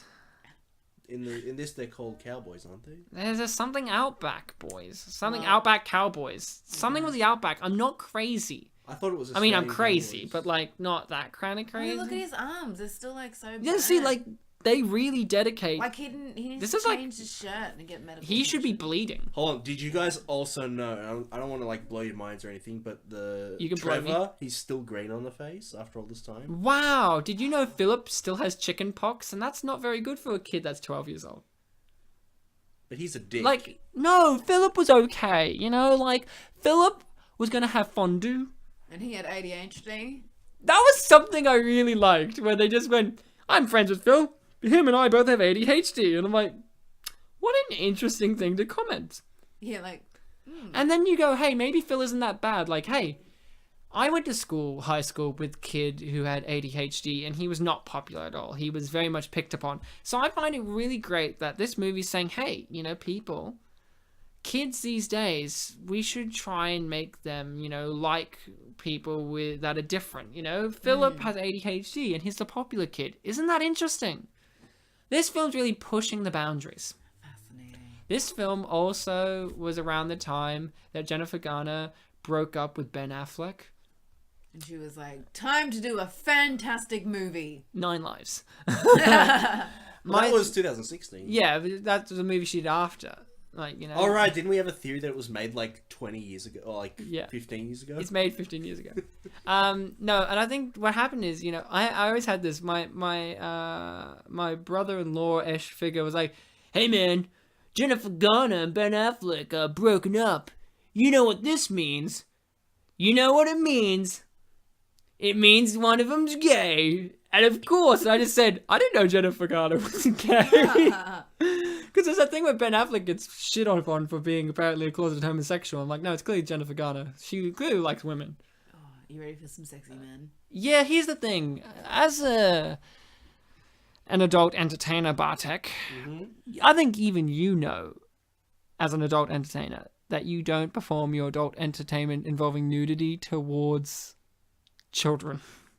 But these guys are different. They're from Australia. I'm guessing Queensland. And they say, Like, yeah, it's totally fine. see that 12-year-old boy? He wants to see my dick. What 12-year-old boy doesn't? I mean, It would be a learning lesson. Like, Puberty. That's what it's supposed to look like. you're making jokes, Ryan, but It's supposed to have a didgeridoo in it. you just remember, Ryan, that in some European countries, they don't look at nudity as like a dirty thing or a sexual You're thing. right. I should go to Europe and show children my penis. I mean, there's one of the most popular. Maddie, You go do that. Maddie, let's go to Europe and show people our penises. Ryan, did you know that one of the most popular Polish comedies is a movie called Sex Misja, which means sex mission? And it's... Is it popular with the kids? Yeah. Does it show a penis? It shows a vagina, I know that. A shaved or non-shaved? Why does that matter? Well, here's the reason. If it's not shaved, for some reason in the Western society, that's frowned upon. But who knows? In Europe, they like it shaved, not shaved. If it's not shaved, there's less vagina to see. It's true. And if it's shaved, there's way more. I like You how see you sounded genuinely offended. Like, what's wrong with that? I don't want to disperse my information about pubic hair, but I have serious issues about it. Are you trying to tell us something? I know you haven't developed yet, but was it weird that before you grew in height, you developed pubes? What are you talking about? On your face. Oh, my pube face. What you talking about, Ryan? So this is how a movie ends. Photo finish. Guys, the credits are rolling. I love there's moments where you can just tell that they're goofing off as cast members. Before we get into our reviews and ratings and all that, is there anything you guys feel needing to talk about in this cinematic classic? The guinea pig is so underrated. Hashtag underrated. Hashtag I love that guinea pig. Hashtag gin life. Piggy. Also, Ryan, you used the word underrated, but how about unappreciated? She said maybe? underrated. But yeah, but you repeated it. Well, I'm repeating. It's a recency effect. Okay. That's a psychology. Tell me what I did wrong. You technically. Are you repeating? Are you repeating everything? Because it's gonna be kind of a what's that word? What's that word? Not analogy. Not analogy. An anachronism. An anachronism. Because I was gonna say that Ryan didn't do anything wrong, wrong. but Maddie did. So when Ryan tells Maddie that she didn't do anything wrong, then that's kind of a problem, isn't it, Ryan? Isn't it, Ryan? Even though you said Ryan specifically, means that it's not going to be a problem, so I kind of win. Fun fact, Jim Henson's daughter was a producer on this. That's what we all need to know. Fun fact, Will Rack. Will Rack. So, no, is there anything you want to bring up before we delve into our reviews and ratings? I just thought that the photo finish thing right there was a lot of fun, because they just looked like they were having a great time, and it kind of reminds you of, or reminded me at least, of my childhood, where things were simpler and you could just have fun being a bit more silly in this world that is now so dark because it's nighttime. There was a pregnant Sheila in this. Oh, you're right. But it wasn't Getting on about Sheila. Was it at when the farmy scene? No, it was when Madison started talking. Hey, you're pregnant, Sheila. You know. I have a lot of stuff going on, apparently. It's because you died. I died. You know when you die and you come back, there's a lot of stuff that comes back. There is. I'm having a You can't just reset your life without anything happening. You know, you've got to develop. You got to shave your face and put band-aids on. We did a lot of things for you today, and I hope you're proud. Anything you want to bring up before we do our reviews and ratings? Anything that leapt out at you? Anything that you felt like we left out of the discussion? I don't think so. I feel like it's a well-rounded film. It is round like a bowling ball. It's round like you start at the end and you end at the start. I like it. Well, no, you start at the end and then you end at another end. But it's like a circle. You start near the end. It's kind of like an infinity sign. You could just like keep watching it. You could if you press the repeat button. Yeah. In fact, I will, actually. Ryan-o, I don't have it. Sorry, guys. Don't have the repeat button. Your copy's not legal enough, you're saying? My copy is so legal, it doesn't want me to repeat it. Fair enough. Yep, okay. Well, I'm going to dive straight into my review. This film is a great film. It is a child-friendly film, but for the adults as well. There are many moments in which Jennifer Garner says penis, which is great. And the thing that got me about this was I went in blind, not knowing about it. Except for the fact that Bartek did mention to me that a critic that we both watch didn't like it. So I was like, okay, there's some negativity there. There's some negativity, and that negativity isn't just isolated incident. However, enjoyed it. I thought it was a great film, and I do scratch my head at why it doesn't get appreciated, why it doesn't get love. I think it's a smart children's film that's outside of Pixar. You know, everything is measured by the standard of a Pixar or Disney movie. This is a live-action Disney movie that's meant for kids and the family, and I think it really nails it. I mean, when was the last great live-action Disney family movie that wasn't this? Exactly. Can't think of one because they're very, very rare. This is a rare movie, and I'm going to give it a rating of a very rare crocodile steak out of a very well done Ed Oxenbould, because he's like got bull in his name and ox. One of the things I want to bring up is when I looked up reviews for this, mainly negative, but in a lot of them they got actors' names wrong, and I just want to give you a highlight of a few of them. Ed Oceanbull, and you notice a sea theme going on. The other one was, I really am a big fan of Steve. Steve is one of my favorite actors. He is one of my favorite of the comedians. I love Steve Carell. And then there was Jennifer Garner. Ooh. And then there was Jennifer Gamer. Oh. And instead of Gardner, they got this one real close. Jennifer Gardner. So, just a few. Bartek, let's hear from you about what you have to say about this. I do agree with your review, Ryan. This was a refreshing film to watch. Especially, coming from 2014, a year that wasn't, very long ago. Great year for cinema. Great year for cinema. I can't quite remember what all the big names Guardians were. Galaxy came out that year. Mm-hmm. But yeah, Avengers 2. Avengers 2. Really? No. I felt like that was more recent than that. I didn't see it. So Guardians Galaxy, Lucy with Scarlett Johansson was a big one. I like that. I like that one too. Nightcrawler, Birdman, all of them great. I just remember that was the year where I was Whiplash. a lot of pain. You, Bartek, tell us about this film more so. Give us the pain. It's definitely one of the forgotten films of that year, which is funny considering the fact that the book version of Alexander and the Terrible, Horrible, No Good, Very Bad Day is quite acclaimed, I hear. Yeah, I never got read it myself. Me neither, but I think it might be just because it's more of an American thing. I'm Classic American. not entirely sure, but I think it's 40 years old. But even the book is obsessed with the kid being obsessed with Australia. Apparently in the book, it's more so that his reaction to a lot of the things would be like, I wish I could move to Australia to get away from this. I don't know if he necessarily has all the memorabilia in that. One of the best lines in the book that I looked up that I wish was in the movie was, Alexander's having a terrible day, but little does he know, even Australia has days like this. That's pretty good. It's good. I wish it was in this movie, when the teacher's saying, you don't get Australia. It's this is the worst day ever. It's even people in Australia have days like this, son. You should have said something like that. It would have been the best. But go on. Son. Look, Dad, I do think that this is a film worth showing to a family. And you are a family, Ryan, so I'm sure you can agree to that. Just Madison just going. It is. It's winked. Despite all of its, kind of crazy stretches, the fact that a day can be this bad, which might be realistic to some people, I do think that this film gives us a very realistic look at human emotions.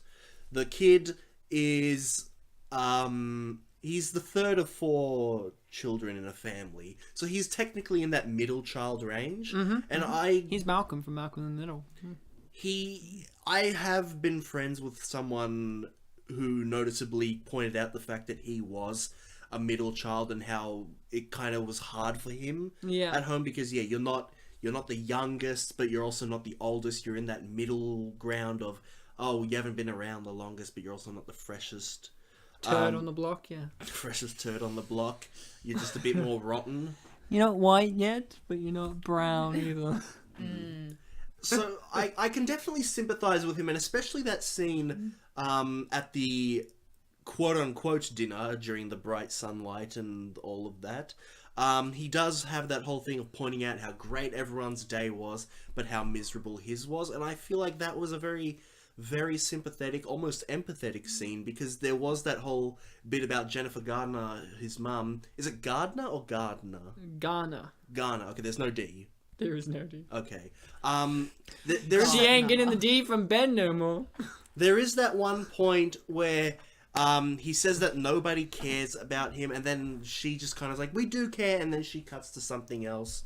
Yeah, she's kind of like that, isn't she? Yeah, and compared to that whole notion I heard from midnight screenings about how this kid is, I can't remember the exact words he used there, but it was basically dancing around that whole first world problems. People have worse days than this. It's not that bad. Because one of the things that he really pointed out was the fact that the kid talks about how it was the worst day ever. I feel like if you put yourself into the context of this film, relate everything to, you know, what he would naturally experience. Like, yes, he is a middle-class white boy who does have a family that loves him and food, but... And food. And food. That's important. And Australian memorabilia. I'm sorry, I forgot that. But remember, never tread on your brother and never ever eat. Never ever eat. That's a wise word from a reviewer from a Zathura episode. So remember that, Madison. I'm glad you remembered what episode it was from, because I couldn't remember the movie. But now that I remember Sam Noonan's reactions, yes.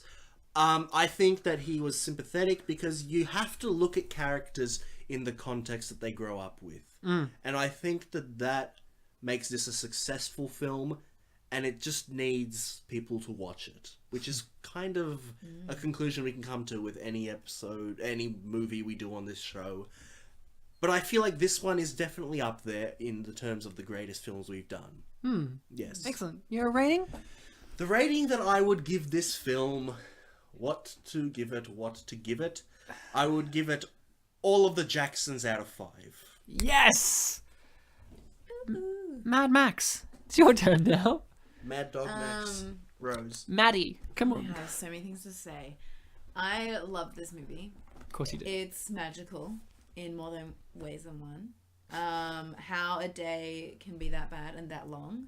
Like, they get so much done. If that's not an inspiration to kids everywhere and just adults, everyone watching it, they're like, wow, they did so much in that day. There was like job interviews, they saw a play. They had like, 5 events in that day. Like, there was tux, there was prom, going out for dinner. There was so much stuff done that day that even though it was done so badly... I just realised something. What? You remember how the line was when to get the sister to the play was to bring her back by 3? Yeah. On that day and the day before, what day does a school day end? 3:30. But 4. But that's...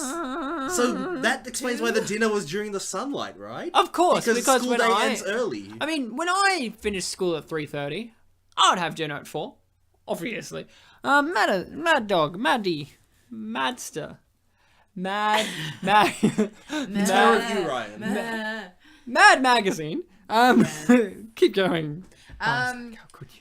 I just loved it. I love animals in films. I love people singing in cars with no backup music. Acapella. That is me every day of my life. Yeah. Just in the car. Because your radio's broken. Yeah, stuff the radio and just make noises and listen to myself. Yeah. I don't know. It speaks to me and I love it. And now, tomorrow, I will be productive. I will get so much shit done. She's gonna get at least 3 events in her life. 3! I am gonna, see a play and go to prom. Get high. And that too. Do my driver's license, I'm gonna sit I already have a driver's license, but I'm gonna sit it again. Yeah, you're gonna sit again and fail it to learn a lesson. And I'm gonna sit it in my own car. Did you guys do your driving test in your own car?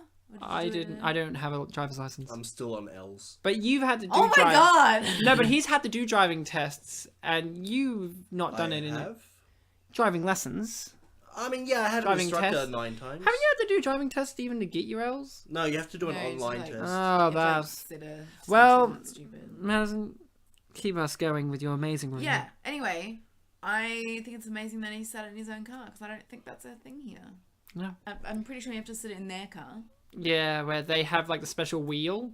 Yeah, and they have like brakes and stuff to stop Yeah, you from like... yeah. Well, this is America, where they have guns. And they drive on the left. Oh, Oh, straight in the left. that's not right. Do you have a rating for us, Oh my god. Rating. Or more to say, even. if you want? I think I'm speechless. That's what this film has done to me. It's made me Speechless. made me speechless. I love Steve Carell. Yeah. He is amazing at just being a dad. I wish my dad was a Fommy. Was that the Yes. Farmy? No, for me, I can't remember. So You wish your dad was your mum. Great. I'm like, Dad, why don't you take me to postnatal classes? Does he have a beard? He doesn't. So he is your mum. So he's my mother. So he's not me. I'm like, Mom. If your dad doesn't have a beard, then you have two mums. I Is do. the Do you legendary have a song. problem with that? 2 mums? No, I don't mind having two mums. That's why I'm so messed up.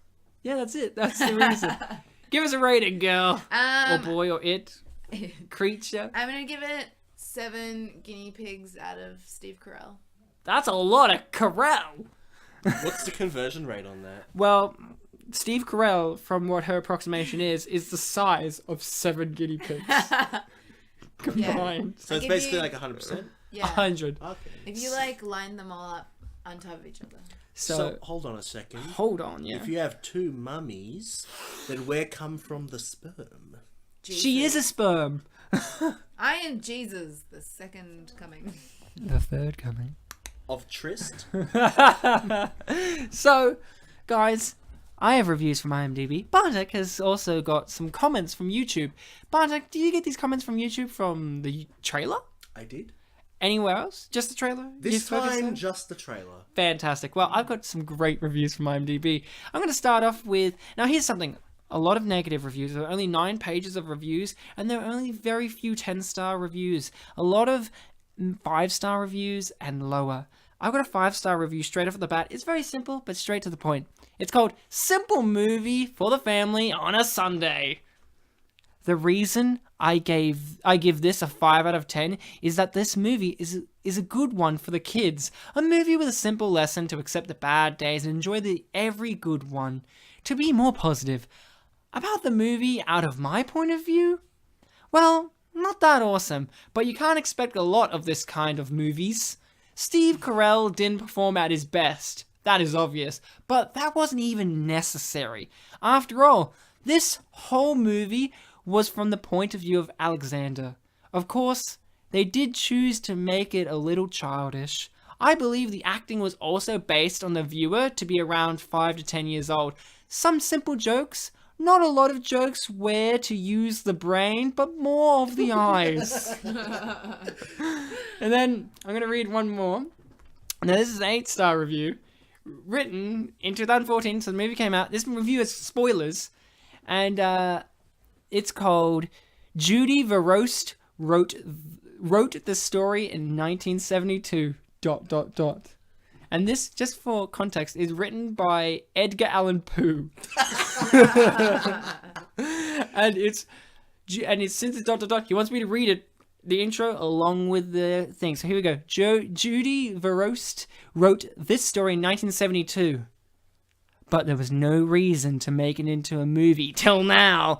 Then the humanitarians at the Walt Disney Company realized that Verrost's book could be adapted as an apt allegory for all ages to illustrate the plight of the American 99%, as the 1%ers suck up all their resources in order to top off their hobbit dragon Smaug-like mountains of gold. Child gets sick? No money for doctors, so the parents are forced to let daughter Emily self-medicate and disastrously misdose. Baby Trevor possibly poisoned? No money for the ER, so the elder Coopers simply cross their fingers and hope for the best. Serious burn to Father Ben's arms? He better just learn to write with his feet. Family minivan falling apart? Just park it in the driveway as the tires slowly flatten. And let Mum Kelly borrow bicycles for her daily commute. The Coopers represent the vast majority of Americans. And they're not having just a very bad day, but a terrible, horrible life. Disney is using this film as a subliminal call to arms, urging us to hit the streets with pitchforks and take back our livelihood under the Declaration of Independence. That's why the nickname for this outfit is The Mouse That Roared. That's the end of that's the end of the review. How many stars was it again? 8. Oh, okay, So they makes liked it sense. very much. It was a call to arms. Yeah. So only 8. Like, if it was a full revolution, 10. Bartek, give us some YouTube comments. Now, YouTube is a very interesting place in comparison to IMDb because in IMDb, it feels a lot more secluded. Like you don't really read the reviews on IMDb, and you can't really comment on them properly in the reviews. But YouTube's a different kettle of fish. People can just reply like that. We've got quite a bunch of replies this time, Ryan. Are people nice? Or are they being naughty? Oh, they can be. Are you being nice, Mad? I'm always nice. Mad is nice. Nice. Baby. Nice, baby. We can't afford the copyrights to Oh, thank you, Ryan. Finally. parody. You know, Ryan, earlier this episode, I actually sang a line from a song, and I was really surprised you didn't, call me out on it. We can't afford the rights to even parody someone doing a rip-off of Under Pressure by Queen and David Bowie. Okay, we just can't afford it. I mean, I know I said earlier we're very big, but, I don't want to open that kettle of worms. We're not cool as ice. It's true. We're not as cool as the kids on the block. So, but... Alright, this comment starts with a quote from the trailer. For Alexander, life couldn't get worse. Oh, no. Yes, he has a home to live in, a bed to sleep on, food to eat, a school to learn, people to talk to, 2 parents, a brother who could protect him, and enough money to provide basic needs for an individual. Yeah, now let's talk about kids in Africa. ... And that's the end of the comment. They never talk about the kids. They never talk about the kids in Let's Africa. talk about the kids in Africa. So isn't this guy a bit What of was a he gonna say? fucking cocksucker? He's telling people Would to it be talk about... surprising if the twist was, and now let's talk about the kids in Africa? They love the movie. Unlike me. Alright, the next comment is another naughty. Naughty, Madison. It just simply reads as more like Disney and the terrible, horrible, no good, very bad movie. Well, that really nailed them down.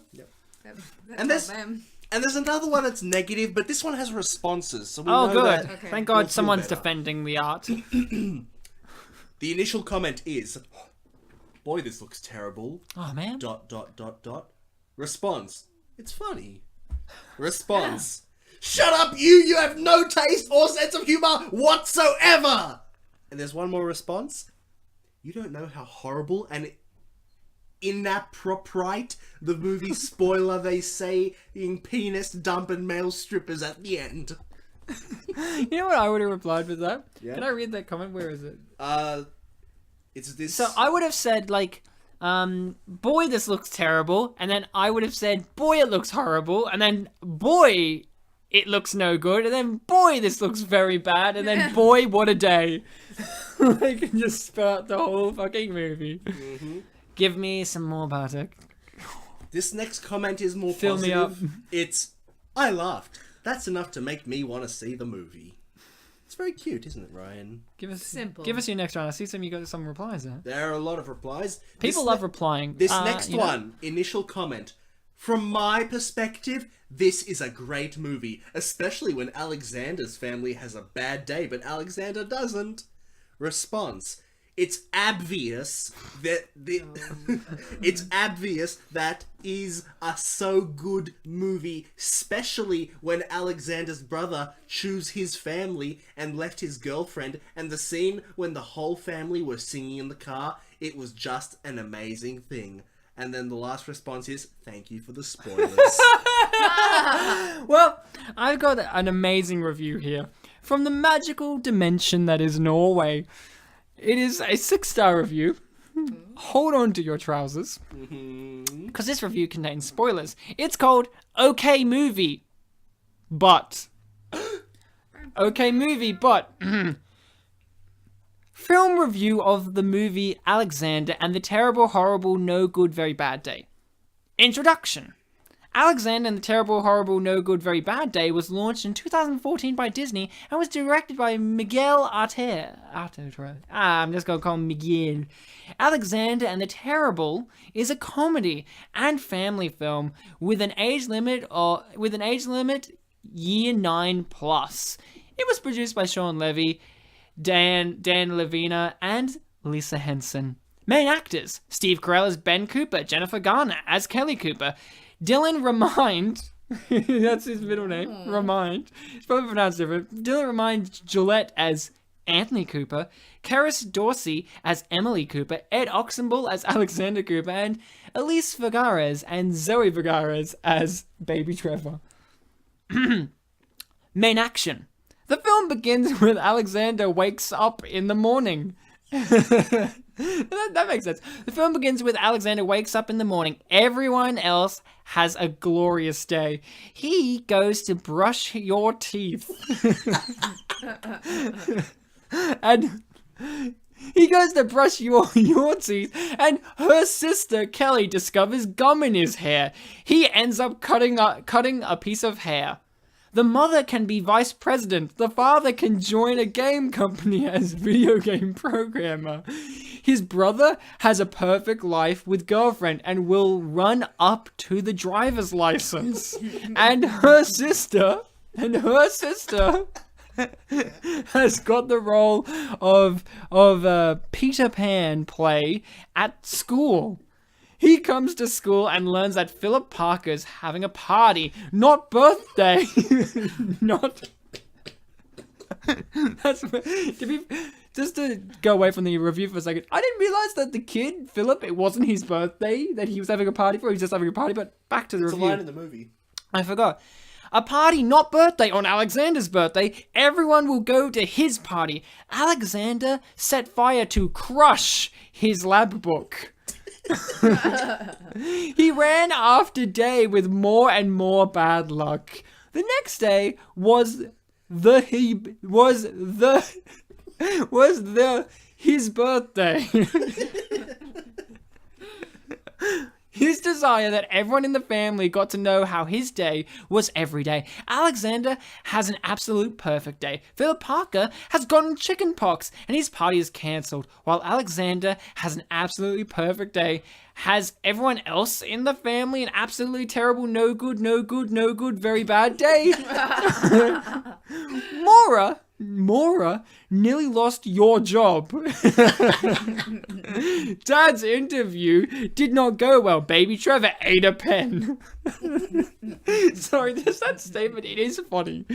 Baby Trevor ate a pen. Her sister is very ill and his brother crashed the car and did not pass a driver's license test. They go to the doctor and get cough syrup to Emily, but Emily, drinking everything, gets much cough syrup and becomes high. They put that in inverted commas. And becomes high before the play. She crashes the whole scene and the whole spectacular was ruined. No job and was promoted to vice president of the company. That's a new sentence, by the way. His father got an interview at a Japanese restaurant. The interview is going very well. He managed to get 10 shrimp in a row in the mouth while a cook tossed shrimp on him. But he is set on fire. He was a fierce pirate. He got the job because the game designers thought he was cool, had good ideas on space. Simulator game. That was sent for a sentence. Yep. So it comes to Alexander's birthday. It was an alligator in the house. Parent had rented in a whole Australian zoo in the garden. Alexander loves Australia. Throughout his room is covered by Australian souvenirs. The party was fighting well. there were many cubs basis of the school, and the whole class to Alexander arrived at the party, but they had rented 3 cowboys to the party, which was actually male strippers. Cowboys understood that it was a children's party they had been hired into, therefore they began to dance with backflips and cool tricks to the children who watched. Environment. The environment in the film. Now, hold on for a sec. Think of Bartek's review. He said a little thing about, like, there was lots of, like, green sunniness because you're mentioning the dinner breakfast. Yep. Hold on to that. The environment. The environment in this film is very sunny. They spend much of the color green. The film seems to be filmed in the USA, with typical yellow school buses and chemistry labs. The action takes place most at school, at home, on the street, and at work. It's very calm atmosphere and environment in the film. Means and camera. The film seems to be in the present, 2014. They use modern technology to daily use, for example, phone and PC. There is much joy between families and friends expected, since it is a children/family film. Alexander's values are family and friends. The protagonists have no form of special development. No one who was naughty or nice that was good or bad. That's the end of the sentence. Film is told by Alexander with narration through film. There was tension curve when the family got unlucky, and highlight when the family gathered and tried to resist bad luck. The film will be shown at eye level. I want to see a bird's eye now. You mean like eyeball level? Yeah, or- like your eye level. The film Okay. will be shown at, like, like medium shots I and thought it was normal like talking about shots. what floor? Like level. No. The film will be shown at eye level / normal perspective. Comrade moved very smooth. And then V see people in a half close and close image. We see the environment in the lights of people who are focused on. The edited movie to a leisurely pace. The cliffs sometimes between people and shows the drive sometimes. Quality. Tuning of the film is quite kid-friendly. Widely started quietly and walked faster when Alexander wanted the family bad luck that birthday wish. I think the movie is trying to tell us that some days are just too poor to try and fix, and that man should be happy in family and friends. I think the moral of the film is that no one should not wish bad things over his family, and that some days are just too bad to fix. The film is suitable for teenagers. They had some jokes / scenes that were a little inappropriate for children under 12 years, e.g. that Emily was high, male strippers. Without those, it had been clear 7 to 9 age limit. Self-assessment would recommend it to a family and a friends to watch. The full stop. It's a good movie to watch if you are bored. It shows what the family can achieve if they just stand together. Seems movies was pretty good. Was somewhat inappropriate jokes and the scenes in the film. There are many funny scenes where the family has unimaginable bad luck. Otherwise, it was a good film with humorous scenes and a good end where the family gets together and have a good day. I think this movie deserves a 6 out of 10. Bartek, Yeah. your go now. Have fun following Norway. That was so in depth. I feel like It was so in depth, That was like an essay. but not in depth. he did. We It's have like, why did he give it a 6? yeah. Really Look, loved it. It sounded like a 10-star review, and then he's like, Yeah. it's like if I just said to you, man, oh man, Alexander's Day was like my favorite film of the year. 5 stars out of 10. I'm holding out for the I better felt one. robbed. it is a fact that though he did summarize the whole movie, but I think the environment portion onwards, I think there was a lot of intelligence put in there. It's just that, his English is probably not their first But here's the language, thing I loved about it. If you read it, there's portions of it where it just becomes crazy with bad English, and then it straightens up and gets very formal, like very spot on, and it's just like, what happened in the middle there, buddy? Well, Ryan, I don't Maybe think... he spilled coffee on his pants, and he's like, oh, and he's like, and then I went just to cool. kept typing. Yeah, Ruffle, rolling on the floor, laughing. How can they still type that? Exactly, Matt. Look, Ryan, Dog. I don't think you're one to talk because Dog. someone lost your job. Bartek. Yeah, and they brushed your teeth. That was a frightening day. It's very sexual. What did YouTube have to say? Initial comment. This looks like a movie. Response. It looks Correct. like... Response. It looks like that to me too. Holy shit. Nailed it. Response. In all caps. OMG, same! Final response. No shit, Sherlock. And the very, grumpy, sad face. No shit, Sherlock. What a fucker. Next initial comment. Because this one has responses as well. I love how on YouTube you can respond to people. Fun fact, I don't think I've responded to one YouTube thing once. I can't remember exactly what it was. Oh, it was a video for a film clip called Tight Pants, and it's like on purposely schlocky looking. Like she's obviously standing behind a green screen. And someone was like, "Geez, you can tell that she's not actually in the forest. It's a green screen." And I, being a smartass, wrote, "Really? I couldn't tell." And I swear to you, that was 2 years ago. I get notifications of people being like, how could you not see that it was a green screen? And I just want to kill. And I reply to each one of them being like, no, they obviously had a budget to go out to the forest. And I just keep fueling that fire. It's been 2 years of the worst choice of my life. To be fair, I think you also did respond to Tyler's... Oh, well, our that's a friend different Tyler's kettle of yeah. fish. No, but I mean respond to a comment. Yeah. I've written on Because YouTube videos. you were the initial comment for that one. Yes. Yeah. So, Bartek. Another one, initial comment. Another American idiotic comedy about a perfect family love. Only in this one, they torture Australian animals in their garden. Nice dickheads. Dickheads being, Thanks, separate. vegetarian vegans. The first response is from the person who made the initial comment. Great. Im Serbian. Oh. I guess he's from Serbia. I guess. Yeah. The next response is also from the person who made the initial comment. Great. Oh god. Great. I don't care what capital U support retrad.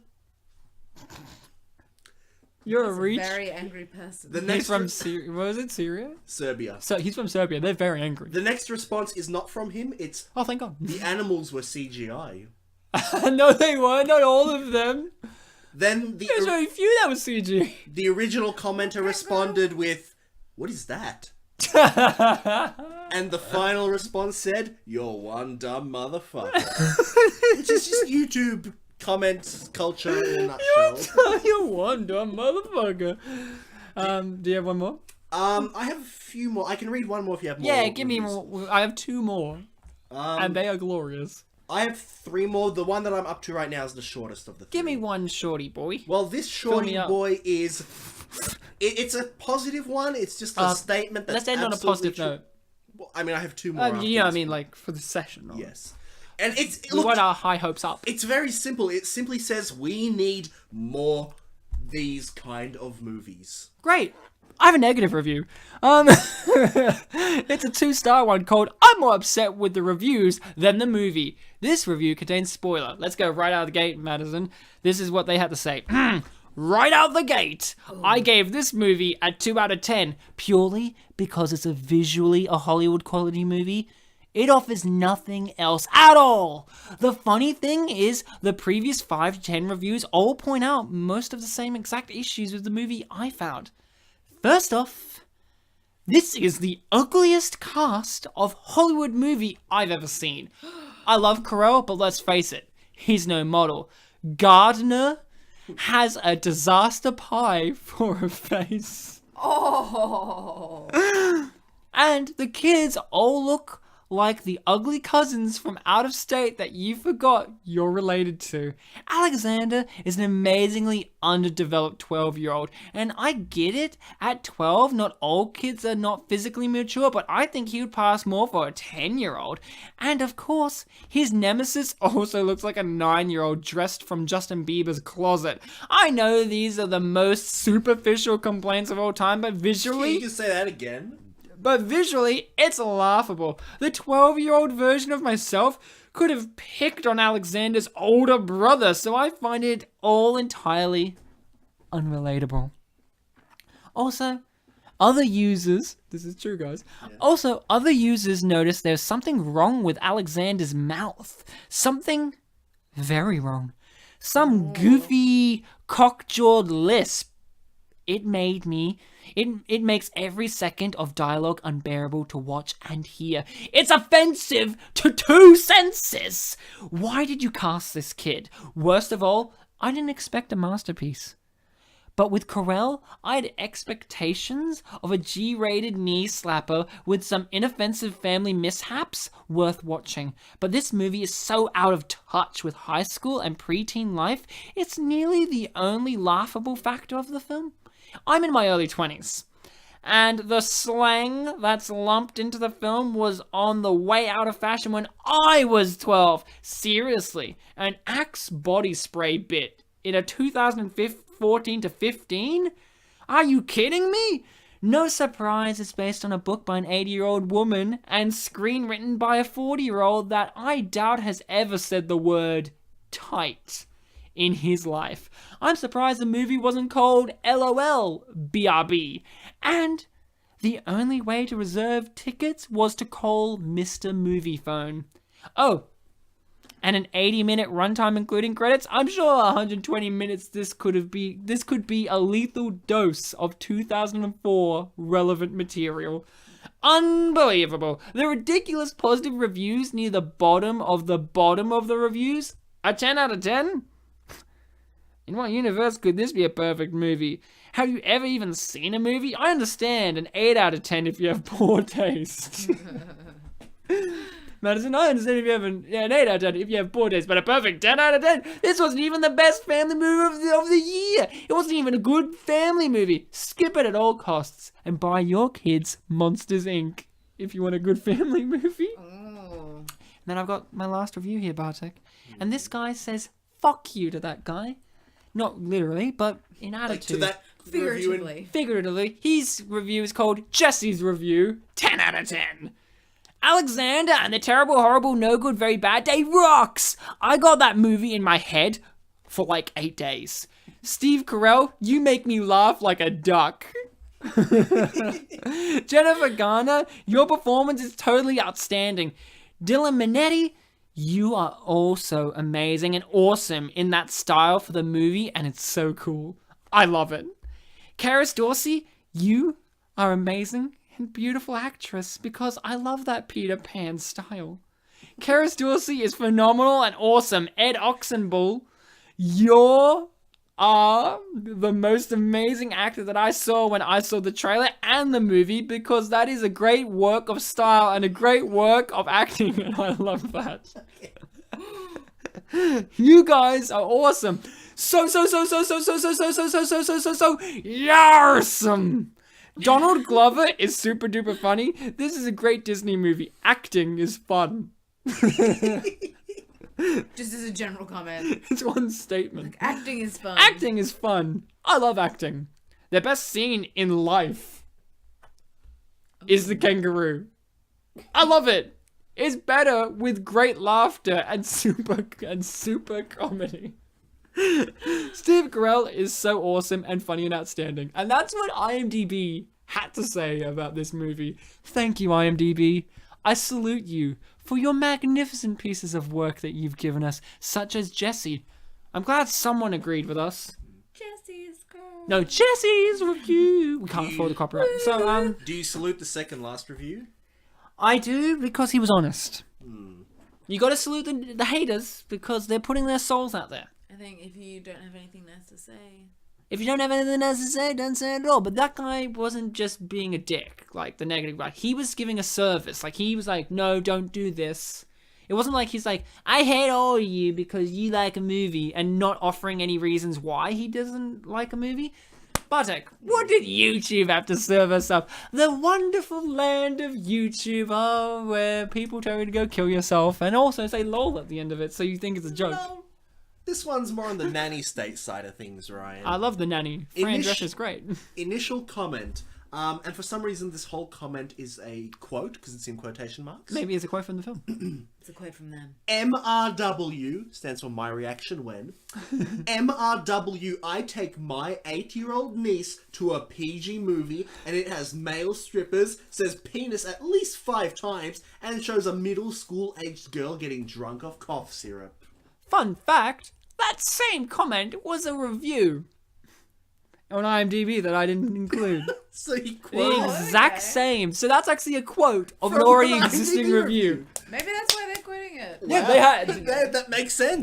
Maybe it's Mystery their review solved. and they're like, well, I gotta quote myself. I'm a famous reviewer. Have you heard of me? My name's Roger Ebert. So the first response.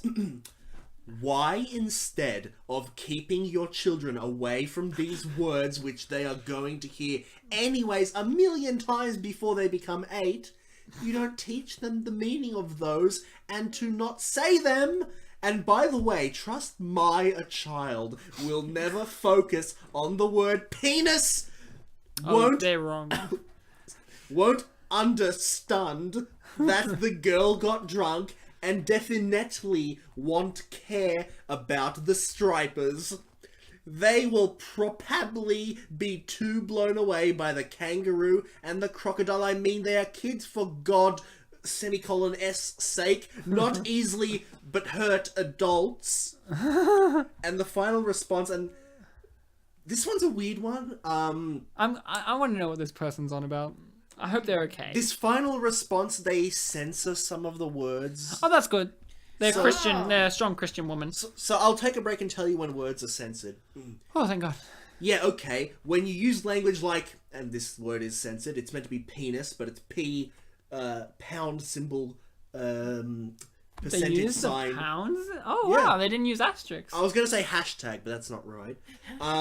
Hashtag penis. When you use language like penis, then you rate it PG-13, dumbass. When parents see PG, they think for the most part it should be in the kids zone and appropriate, in all caps, for their child, all caps. Hey, it's not appropriate at all. Open your eyes next time and think before you comment stuff like this. PG equals parental guidance. PG-13 equals parental guidance rated mostly for ages 13 plus. Kids don't know what strippers are. Strippers. And what a... Wait, they censored the word strippers. They said dumbass, Yes. by the way, so that's already great. And what a penis is, and what it means to get drunk off cough syrup. Now they do. Oh my God! Make I love sure how you- they censored little things. That They don't censored need- penis and strippers. Those But are the only getting ones they censored. drunk on Drunk cough and- syrup. And dumbass. And dumbass. You have one more, ma'am. Yes, and I wanted to end on this one because Is it a positive note? yeah. Oh, thank God. Aww.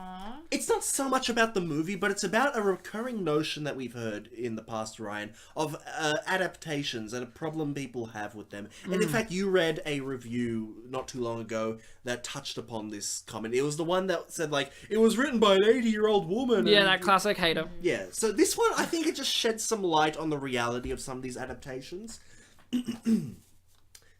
And I think it might have been a response to something based on the way it started, but the things that it's responding to is not important. Oh, good. That's why they write the books, to tell the story their way. If filmmakers decide they want to adapt a novel, that's their vision and their passion, not the author's.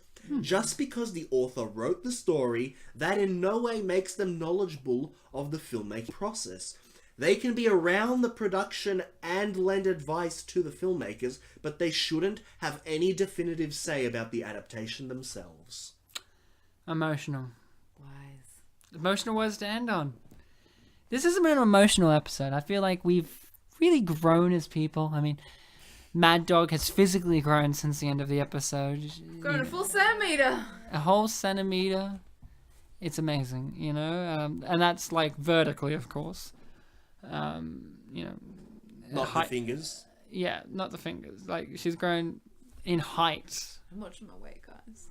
She's watching it very hardly. She get like I watch it every day. And that's why she never ever eats. Did someone hit her in the head with a hammer and she got like a cartoon bump? No. That's not the Mad Dog. The Mad Dog would bite them before that would ever happen. Okay. While watching weight. Protective of myself. Bartek, you've grown too. Your beard has got slightly longer during this episode. I'm very proud of you. And I've grown. Emotionally, of course. Through some family issues. I came in with resentment issues towards my family, and now I am my family. Emotional. Ready to start it all over again. That's right, folks. We're starting the episode again. Hello, listening people. Hello, listening. You're not supposed to say it. I'll say it. Hi, I'm Hello, Ryan listening Sliwinski. people. Hold on, let Madison have a go. She's only a one-time wonder. She's gonna be dead for 11 months until we see her next. Okay. Let her end/start the episode. It's a loop. I can't remember it, all of it. It's hello, listening people. Hello, listening people. Hello. Hello. Great Bye. job. Bye. Bye. Yeah, bye. Just bye. Bye. Don't Have a you great want to day. give them like a message that you always give them, right? Oh, yeah. Stay safe. Stay safe. You actually Go to do. school. One of my messages is remember to be kind to each other Yeah. and also support us. Spin Polish Presents. You'll find us if you Google us. We have Facebook, we have YouTube, we have iTunes. Give us like $1 million. So that way our next guest can be like a real person instead of like a fake person who's pretending to be the Madison that we knew from Black Annie. It's one of these pod people. I died 11 months ago. And now we've got a pod person. Other than that, this was fantastic. It was Spin Polish's not terrible, horrible, no good, very bad day, but actually Spin Polish's brilliant, wonderful, Spin Polish's spectacular, wonderful, yes, good, not very bad day. Fantastic day, yeah. Fantastic. Until next time, guys. Remember to be kind to each other. That's the third, fourth one for you, just so you can get it into your head. So now that the episode's done, I know why you're all here. It's based on what I said at this point in the episode last week. The fact that Ryan Sliwinski was killed and there was a bunch of evidence left behind. So you're probably wondering what's up with that. We did find the murderer. We did find them. I'm not going to tell you who it is. Google it. Ryan is dead now, but he'll keep coming back for the show. So you don't need to worry about not hearing his voice. In fact, he's here right now. Yeah, I died, but like internally, on the inside. Yeah. This is going to be like 13 reasons why, but... Yeah, and one of the reasons why is life, you know? Shit happens. Shit happens. Sometimes you have a bad day and you just have to get over it. Sometimes you get murdered and you just have to move on. Madison and I both moved on, and you could do it too. It was a hard case to solve. We had to call like this foreign dude with a red bow tie to come solve it, and he's like, yep, that person did it, and yeah, they were arrested. You know what? You should go at Midsummer Murders. I'm just saying. Is that the red bow tie reference? I don't know No. who that person is. I was referencing Detective Conan, but you know, you can do whatever you want. Conan O'Brien? Nah, it's a Japanese thing. Oh, At nailed least it. do you know Midsummer Murders? Everyone knows. I know Mid. There we go. Summer I like Summer. and I love murder. Well, you were murdered, Ryan, so you would have some experience with that. Well, guys, keep murdering. No, you're not meant to say bye to them in this section. We're meant to do this section after you already say bye. Bye. Oh, Wait, did you hear that? I think it was a ghost. I'm a ghost.